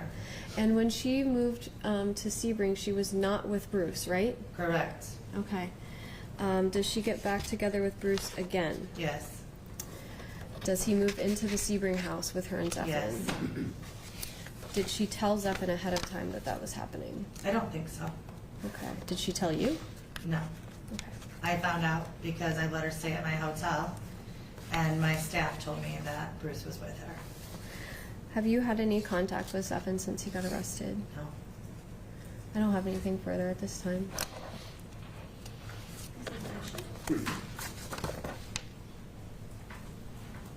Morning, Ms. Graham. Morning. My name's Bonnie Johnson. I'm one of the prosecutors. I don't think we've met before. I just have a couple of follow-up questions for you. So my understanding from your testimony is that your boys and Zephin and Zachary spent some time together as friends because you and Misty have known each other since way back. Correct. All right. Now, I think you testified that the boys, Misty's boys, spent a bit of time at your house with your sons playing video games, Yes. stuff like that. So you and you were there, I'm assuming. Yes. Kind of keep an eye on everything. Absolutely. 4 boys in a house. Right. All right. I think you said he was a nice kid, Yes. or polite. Very, very much so. And this was around, you were talking about 16 years old he Yes. would have been, up or down? Correct. Because you knew him when he was a little kid. Yes. When you all lived in the apartment. Mhm. And now the boys are older and they're together. Yes. Any idea how much time that Misty's boys stayed with you and hung around with your kids? Was it once a week, twice a week, once a month? Probably once a month, Okay. twice a month.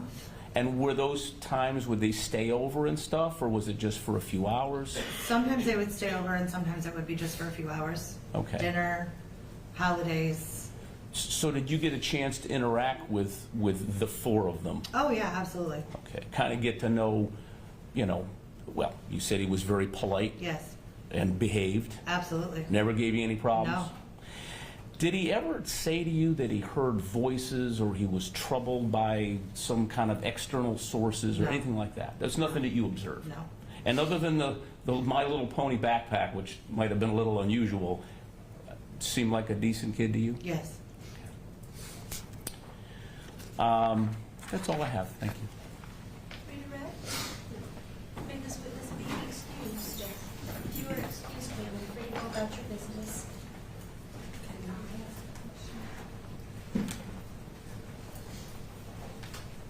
One of the jurors has raised her hand and asked to ask a question. has not been communicated to the court that questions are being. Does council have anything? Maybe about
and gentlemen, oh, I'm sorry, are you ready? Not ready. This is your turn.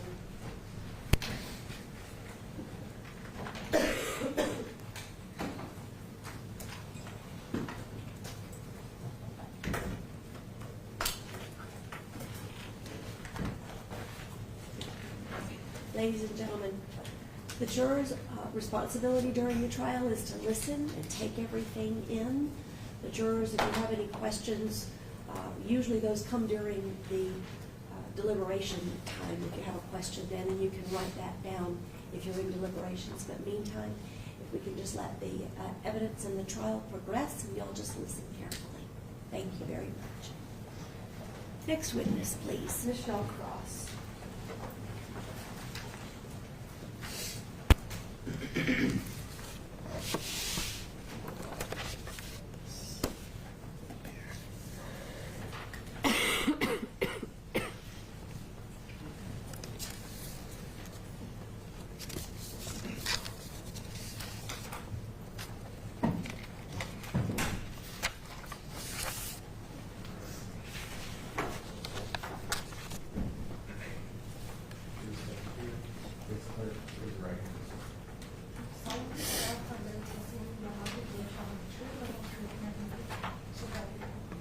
Right this way.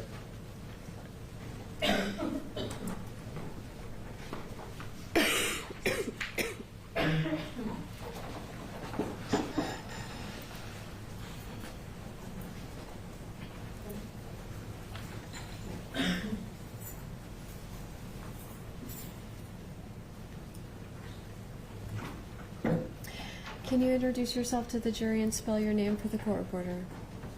I'm Michelle Cross, and my spelling is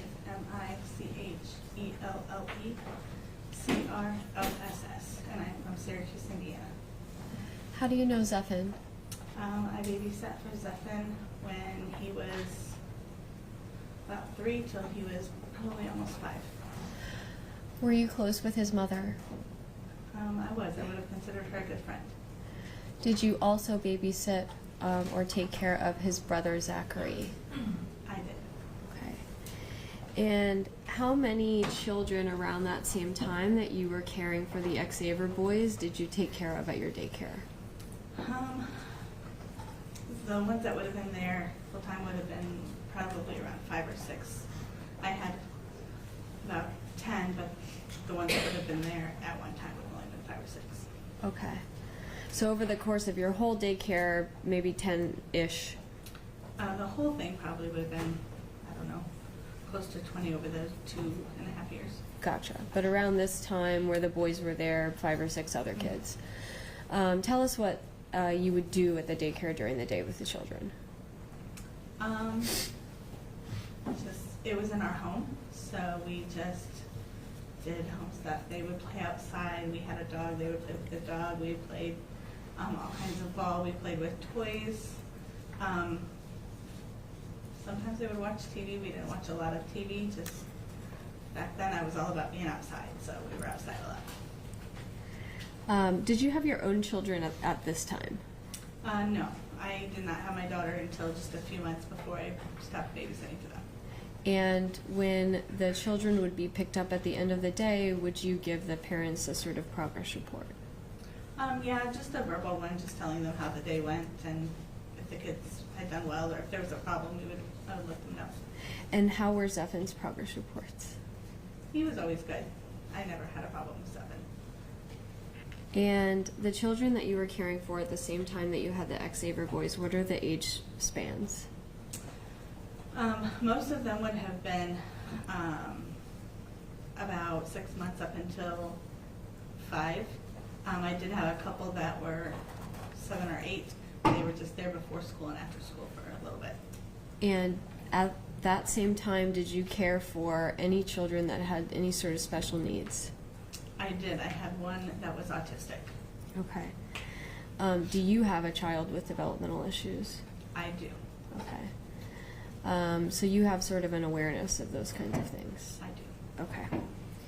How many days a week would you care for Zachary and Zephin? I had them 5 days a week, and then every once in a while we would have them on the weekends as well. When they came to you and got dropped off, were they clean? Were they well cared for? Absolutely, yes. Okay. They were always nice. Can you describe Zephan as a child? Zephan would have been a very, he was quiet, he was shy. I would have said he was very meticulous in how he played. He was a happy little boy. Can you describe his brother? Zach was a go-getter. He was only 6 months when he first came, but he was totally different from Zephan. He was outgoing. He was a bouncy little guy. He was just always on the go. Zephan would have been a little bit more shy and more reserved. Okay. How did Zephan and his brother interact? They always interacted fine. He was a good older brother to Zach. Was Zephan polite? Yes, he was always very polite. Was Zephan excessive about asking for permission to do things? I would have said probably more so than most kids. If I had kids if I would say we're going outside, a lot of them would just run out the door. They might forget their shoes or their coat or whatever. Zephan would tend to ask, like, can we go out now? Do I need my shoes? Should I put my coat on? You know, he would tend to just always ask. You also described him as meticulous. Can you tell me, was there something peculiar about the way that he played? I never thought about it then, but I would like get cardboard boxes and open them up, and I would draw like roads on them for them to play with their cars. The other boys, their cars were everywhere. Zephan was very much. His were in a line. They were always stayed in between the lines. They drove very nicely on the roads. If he would set up a farm, you know, some of the boys were sitting in their fence. They had animals all over the place. His fences were very nice and neat. His animals stood in there. He didn't have them laying down or all over. There was one time our dog dumped a whole bowl of food. One of the kids had brought it in on our treadmill, so it was on the treadmill and it was all over. And Zephan was very meticulous about, we needed to pick up every piece. He helped me the whole time, and we picked up every piece. How was Zephan with the other kids? Did he share? He did. He always shared with the kids. He was very good with the kids. Very, very nice. He always cared for them a lot. And made sure that if they wanted a toy, he was never one to pick a fight with them. I assume in a daycare sometimes children will get hurt. Do you remember what Zephan would do when another child would get hurt? Yes, Zephan was always very quick to come and tell me, and he was always very quick to care about them. He would usually stay right there and just watch and make sure that they were going to be okay. If they were crying because they didn't have a toy, he would make sure they got a toy. But he was always one to make sure that they were taken care of. You mentioned before that at that same time that Zephan and Zach would have been there, that you cared for a child that had autism. I did. Can you tell me some of the things that that child would do that Zephan would react to? One of the things that he did was he would chew on his shirt. He would put his shirt up and he'd chew holes in his shirt. And it would get really like wet and slobbery. And his mom had asked that we try to keep him, he did that if he was really anxious. And so his mom had asked that we would try to keep him from chewing on his shirts. He literally, chewed holes in them. And Zephan would, if he caught him chewing on his shirt, he would, hey, and he would try to pull his shirt down, or he would come and tell me, he's chewing on his shirt again. He didn't like his shirt being all wet. That was kind of gross to him. And you mentioned having a boxer. We did have a boxer. How was Zephan around animals? He was always very good with the boxer. If our dog did not, if he was kind of tired of the kids, he would go under the table to hide. And that was just kind of the sign of the kids that they needed to stay back. And Zephan always did. So he always stayed back. He played very nicely with him. some of the kids were climbing all over him, pulling on his ears. They have the floppy jaws. They were pulling on that. And Zephyr always played very nicely. Was he quiet? If he was with other people, yes. He wasn't necessarily quiet so much at our house, but with other people he was. Was he comfortable with you and your husband? Very much so, yes. Okay. Would you keep him, other than the daycare during the week, would you also take him on trips with you? Yes, we did. There were several times that we were close to his mom, and so there were several times if I wasn't going to be able to babysit, I was going on a trip away and she had to work, she would say that it was okay if I took them with me. And so I took them to Nebraska one time, and I took them to Virginia both times with family. They went with me. So Zephyr is comfortable around you and your husband. Did you have an occasion to observe whether or not he was comfortable around other people, like strangers? Yes, he was not comfortable around strangers. He would get very anxious. He was shy. He would hide behind us. He didn't like to look at other people. At the table, we would sit down as a family. Both sides of our family would all sit down at a table to eat, and that was very nerve-wracking for him. If he felt like anybody was looking at him, he would usually gag on his food, or there was times when he would throw up. He was really nervous about it. You've babysat a lot of children. I'm sure that some of them were quite shy. Is that right? Yes. Okay. Was this unusual? Yes. I've never had another child do that. The eating thing? Yes. Where he would throw up if people were watching him eat? Right. Okay. Zephyr was quite young. When you took care of him, was he a cuddler? I would not have said he was a cuddler. If we were reading books, he would come and he would like to sit beside me. He always liked to sit close, and he liked being read to. But he would not have been one to necessarily just jump up on your lap and be held and cuddled. Did he ever comfort you or other people when they were upset? He did. There's one specific time, I don't remember what happened, but I was in a bedroom just off of our living room, and I was crying for some reason. And he saw me, and he came in and was patting my shoulder, making sure that was okay. He kept saying, "Shell, what's wrong?" Shell? Yeah. Okay. Is that the last half of your name? Yeah. Okay. Did Zephyr ever have any trouble focusing or responding to you, things like that? So I would have said that there was times when, if we told him maybe to do several things, or if he was nervous, he would maybe kind of space out, I would say now. Back then, we didn't necessarily think about it, but when I look back now, I would say that maybe he was kind of like just in his own head. And then we would just usually, hey, Zephyr, are you going to do this? And then he would go and do it. In general, around this time, how close were you with Misty? Pretty close. We talked a lot, and we were always talking about the boys. And Would she also confide in you about other things that were going on in her life? She did tell me stuff that was going on to a certain extent, yeah. Was there one time that concerned you particularly? Yeah, she was going through kind of a hard time, and she had, when she came to pick up the boys, it was on a Friday, and she asked if there would be any chance that we could keep them for the weekend. And she said that she was really struggling, and she said, her words were, "I just don't know if they would be safe if I took them home." And so I told her, absolutely, we will keep them for the weekend. We've never had a problem keeping them. We love those boys. And so we did keep them for the weekend, and I did ask her,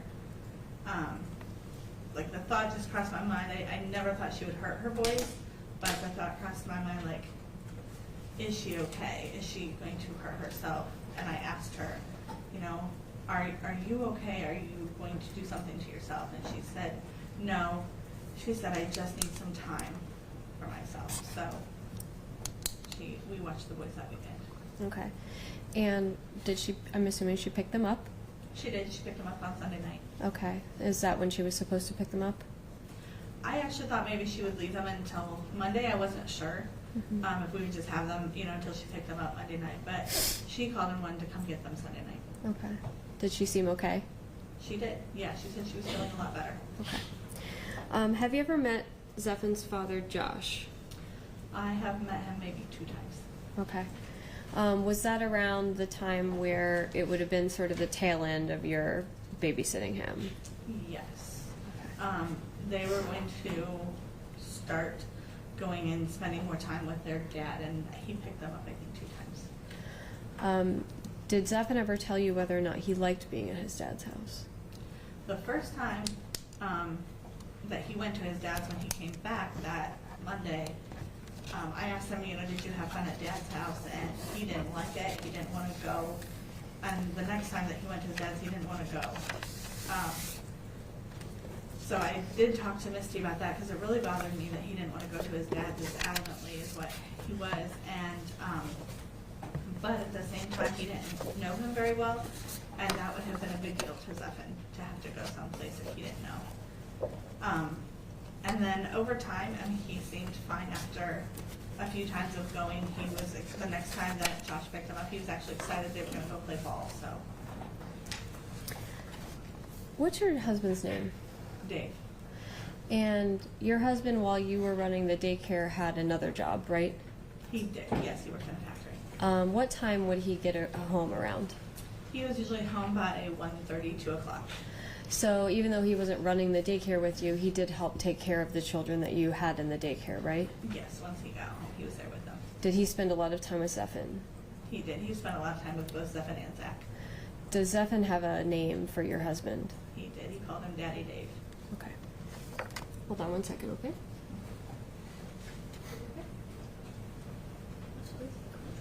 May I approach?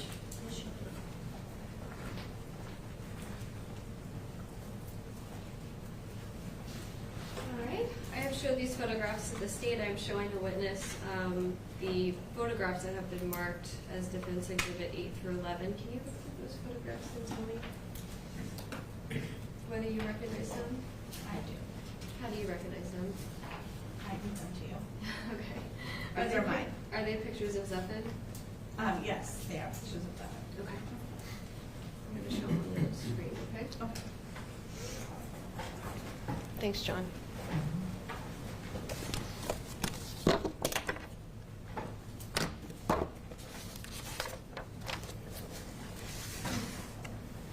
Tell us who's in this picture.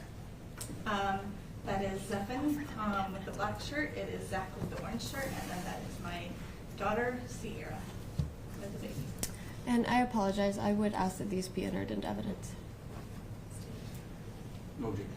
They're received as exhibits 8, 9, 10, and 11 as marked. Thank you. This is your baby? It is. Okay. And how old would Zephin have been in that photograph about? I want to say probably 4, close to 5. Okay. In this picture? It is Zephin again, and Zach, and my daughter Sierra. And this one? And that is Zephin and Sierra. Is this a photo album that you have at your house? Yes, it's my daughter's baby album. Okay.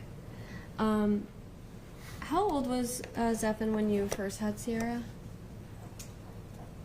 Probably 4. It was close to when I quit babysitting class. How was Zephin around Sierra? Oh, he loved her. He was always very good with her. As you can see, he was proud. I think he thought of her as like a little baby sister, and he was a proud little big brother. When was the last time that you saw Zephin before today? I think he was probably 5 or 6. We were going to be moving from the area where they lived, and they came and saw us. I would say probably 5 or 6. So 20 years ago? Probably. Okay. Can you tell me what's in this picture? That is Zephin when he was 3. Okay. Do you remember meeting me in Indiana? I do. Do you remember giving me this photo? I do. Where did you take this photo from? I took it from my wallet. Okay. Did you bring that photo because you knew you were meeting me, or do you always have that photo in your wallet? I always had it in my wallet. Do you have photos of all the children that you babysat in your wallet? No. I just have photos of Zephyr and Zach and one other little boy. Why, after all this time, do you have this photo in your wallet?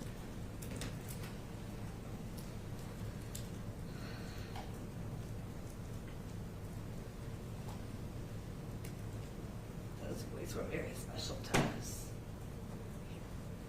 So, I have just always kept it to remind me of them. Okay. I don't have anything else. No question. Dennis would just be excused. She may.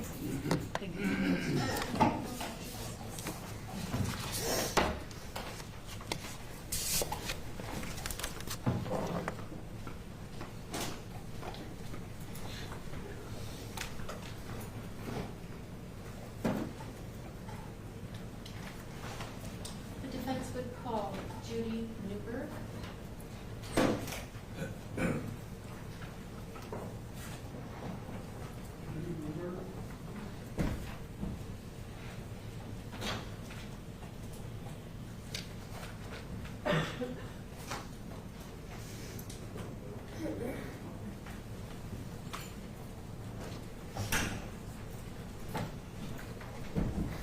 You stand here, face the clerk, raise your right hand.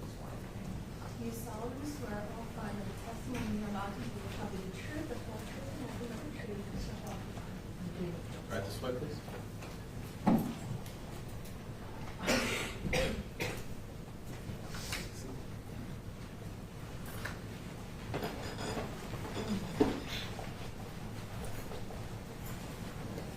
Good morning. Good morning. Could you please state and spell your name? Yes, Judy Newberg, Judywnewberg. Right. Where do you live, Ms. Newberg? I live in Plymouth, Indiana. Right. And are you retired or do you work? I am retired. What was your profession? I was an elementary teacher in Plymouth. How long did you teach? I taught for 40 years and have been retired for 14 years. Okay. What grades did you teach? I started in second grade for 10 years and then first grade for 30 years. Okay. When you were a teacher in Plymouth, did you have Zephyr Xavier as a student? I did, Okay. And was that when you were teaching the first grade? yes. Okay. Can you remember approximately what year it was that you had Zephyr in school?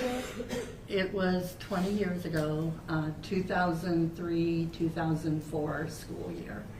Did you also, a couple years later, have Zephyr's brother Zachary in school? Yes, I did. Did you know the Xavier family? No. Okay. I went to school with one of his grandmothers, Okay. but did not really know the family. So your real knowledge about Zephyr and any interactions that you had really would have been through your role as a first grade teacher. Right. How would you describe Zephyr as a student in your first grade class? First grade students are really special kids. And I remembered Zephyr as the sweet little boy with a nice round smiling face. Okay. And when I looked him up in the yearbook, there he was smiling with that face. Just as you remember? Yes. Okay. Now, did you have much interaction with Zephyr's, either of his parents through conferences or anything like that?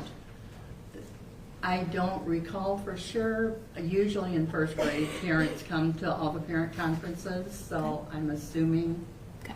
they may have been there, but I don't recall. Sure. It was a long time ago. It was. Okay. How would you describe Zephyr academically? What I remember about Zephyr, he was pretty much middle of the road. Not at the top, definitely not at the bottom. Okay. Just sort of a typical first grade student. At that age, even first grade, would there be services available if a student needed maybe some extra or special help, something like that? Yes. And did Zephyr need any of that? No, he was never, I never asked for help for that. Okay. How would you describe Zephyr's behavior in your classroom? Just typical first grade. I don't recall any outbursts. I don't recall any discipline problems. Okay. Did Zephan sort of draw attention to himself in any way, good or bad?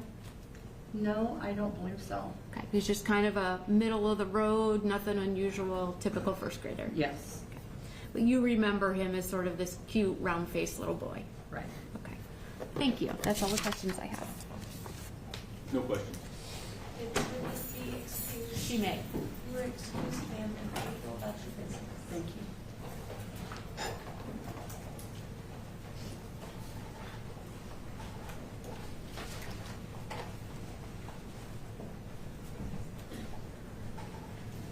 You called Destiny Anderson?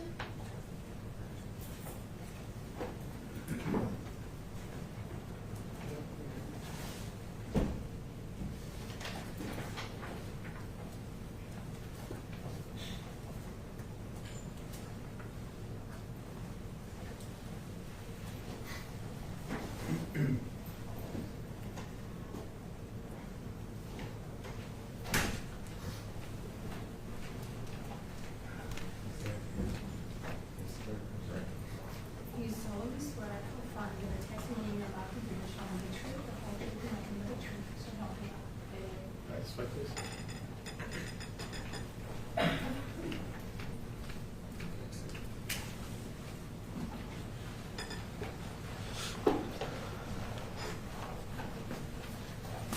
Good morning. Could you please state and spell your first and last name?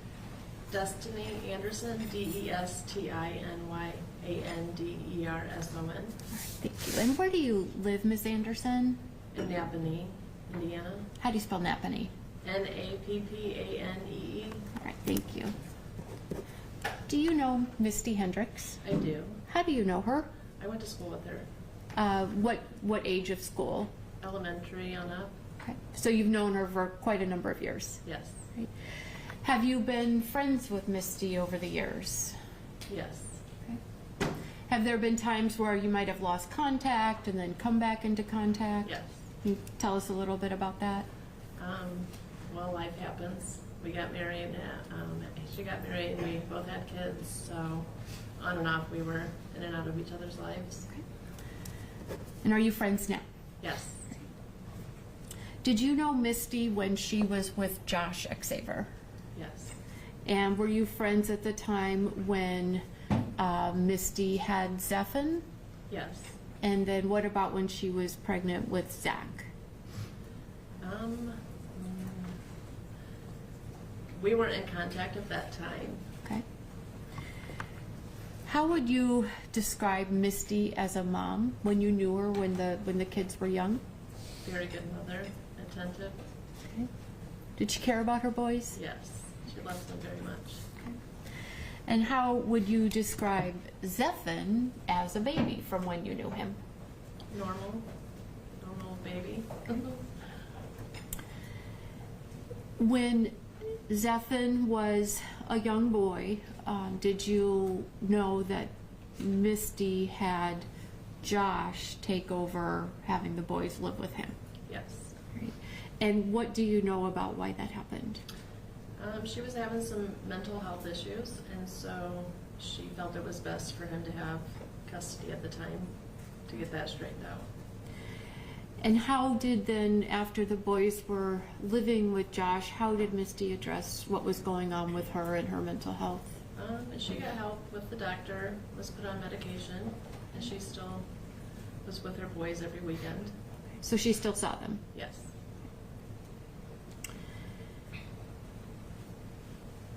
Did Misty also go over to Josh's and stay some nights so she could see the boys over there? Yes. Do you have boys? I do. And what are their ages in relation to Zephan and Zachary? A little bit younger, 24 and 18. Okay. And were there times when your boys would get together, when you and Misty would get together, and the four of the boys would all play together? Yes. And how did that go? That went fine.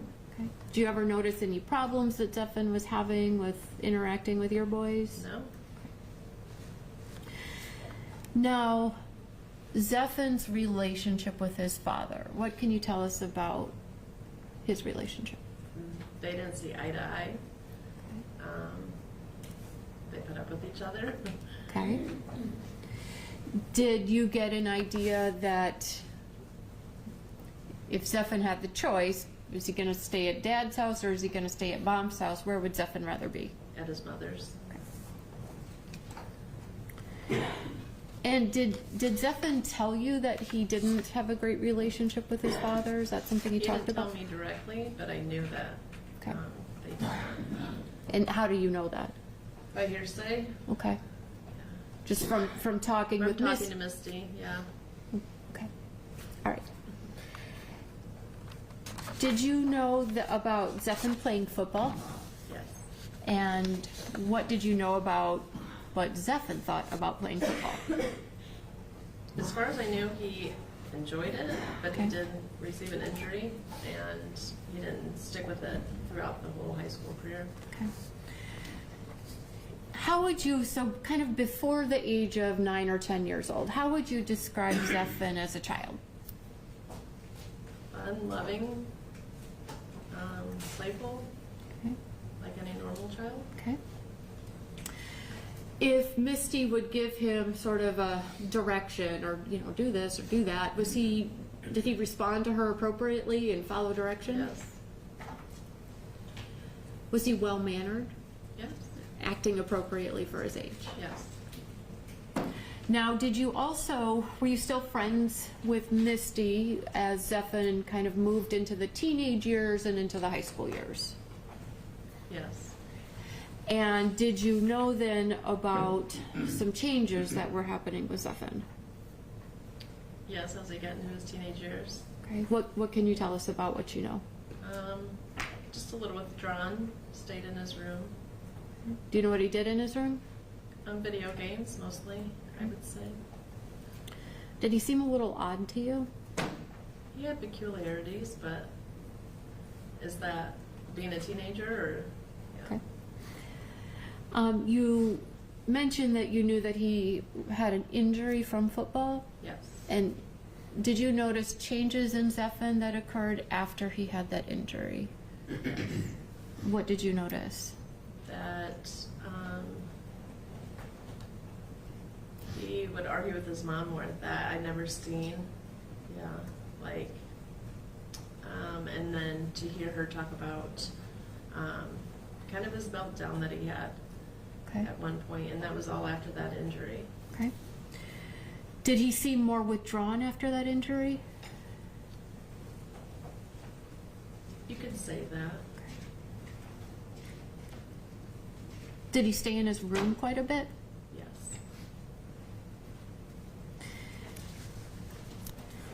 As you're friends with Misty, did she, confide in you that she was having him in counseling and that there were hospitalizations and things going on? Yes. And what did you know about that? That he went to the hospital, that they did put him on medication at some point. Yeah. You mentioned that there was a time when there was I think you used the word meltdown. Yeah. Can you tell us about that a little bit? Where he was being belligerent with his mother and calling her names, and that was out of character for him. He had never done anything like that before. And did that cause Misty some concern? Yes. Okay. And did that cause you some concern? Yes. Okay. And this sort of meltdown that happened, this was after the injury in football? Yes. Did you ever see, we were talking about this meltdown, saying some mean things to his mom. Before that, had you seen Zephin have any sort of bad or negative behavior towards other people? No, Okay. not really.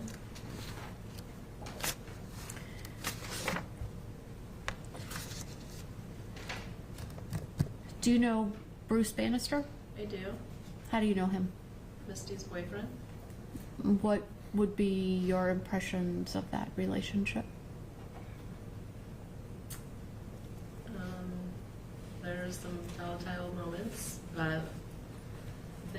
patched things up.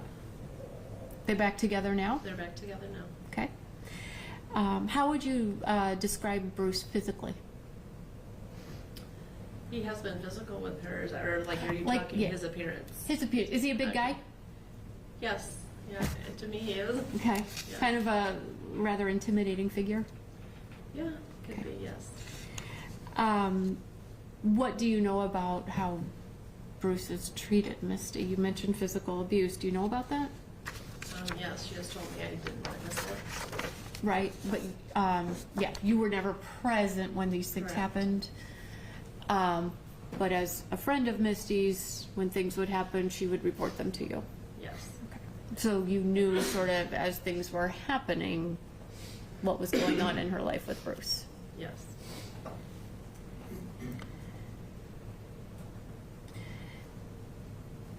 When you knew Zephan, saw him, in those early years, older years, teenage years, did Zephan ever, was he a person who showed a lot of emotion?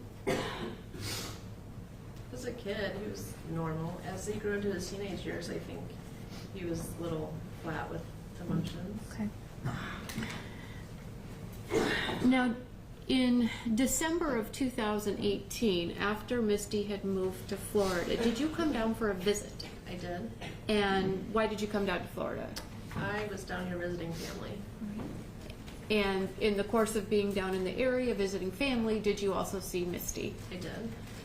And when you were here on that trip, did you stay in the house with Misty? I didn't spend the night, no. Okay. Did you see Zephan during your visit? I did. And how was Zephan doing? I briefly saw him, Okay. and he seemed like his normal self to me. Okay. Did you learn that he actually had a job? Yes. And that was maybe sort of a good thing that Zephan Yeah. had a job? Yes. Okay.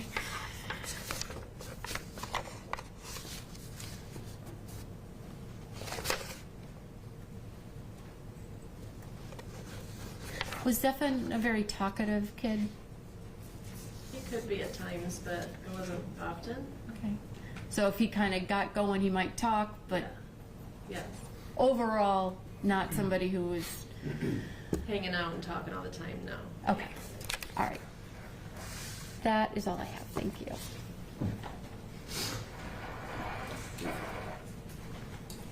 Good morning. My name is Bondi Johnson, and I'm one of the prosecutors.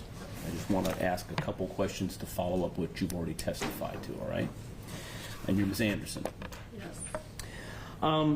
You told the defense that you have boys, two, 2 boys. and they're a little bit different ages, but around the same age Correct. as Zephan and his brother? Okay. So when you were telling the jury about the boys, all 4 of them getting together, what time period are we talking about? Are they teenagers? Are they little kids? Preteen, teen. Okay, Mostly. give me an idea of age when you say that, because sometimes I say preteen or teen and it's a different I number. would say my oldest was middle school age, 7th, 8th grade. Okay. Yeah.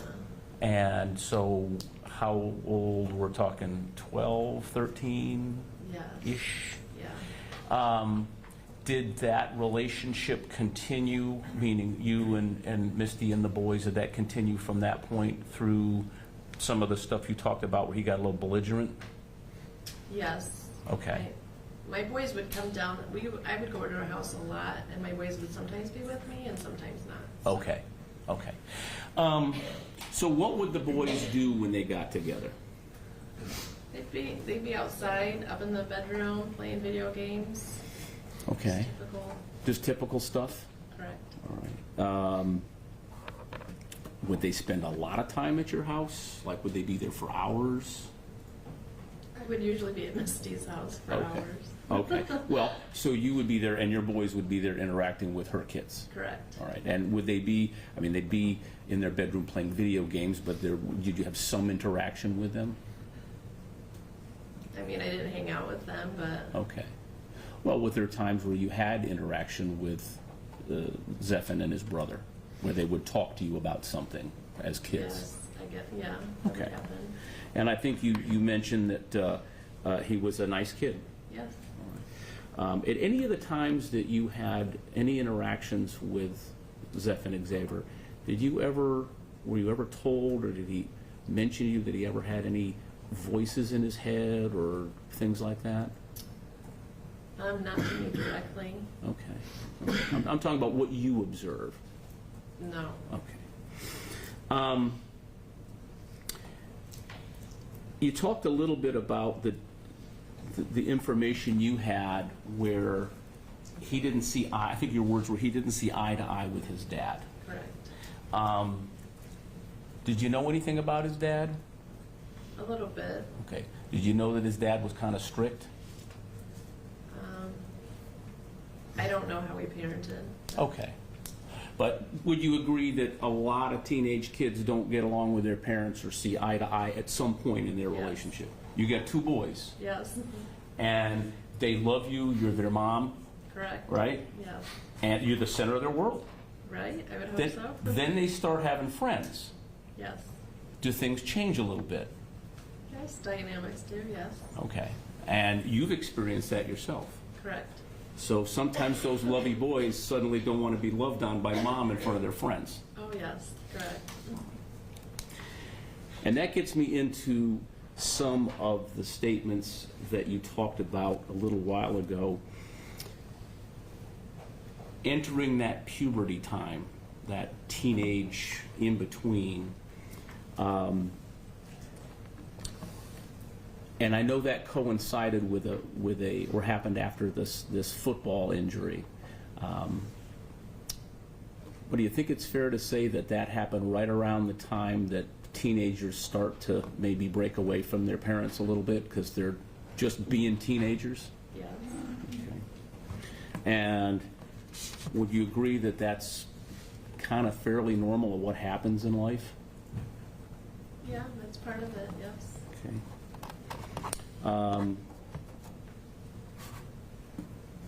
The defense asked you a little bit about peculiarities. You remember, would you also consider that probably also part of normal being a teenager? Yes, it's hard to distinguish. Sure. Okay. Now, I think there was a mention about you took a trip to Florida, and that was in December of 2018. Yes. And you had an opportunity to see Misty again. Yes. And now you have a much more grown-up Zeph and Xavier. Yes. All right. And I think you said you saw nothing unusual about him. He seemed normal. Yeah, like his everyday self. Okay. Yes. He got a job, Correct. hanging out with people, Yes. going to the movies, and even making some friends at work. Yeah. Yes. So your experience with Mr. Xavier in December of 2018 was a positive one. Correct. Didn't see anything unusual at all. No. Still polite? Yes. Still quiet? Yes. Thank you very much. I have no further questions. May this witness be excused? Yes, you may. You are excused from the legal action as this. Thank you.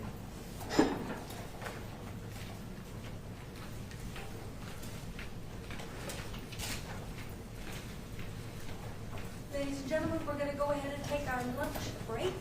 What I'd like for you to do, you get a little bit, 2 minutes extra, is return at 1 o'clock, so you get about an hour and 15 minutes, so that should give you a minute or two extra to try to find some lunch. As usual, please do not discuss the case, don't let anyone talk to you, but go have a nice lunch and we'll see you again. All rise, please, of the jury.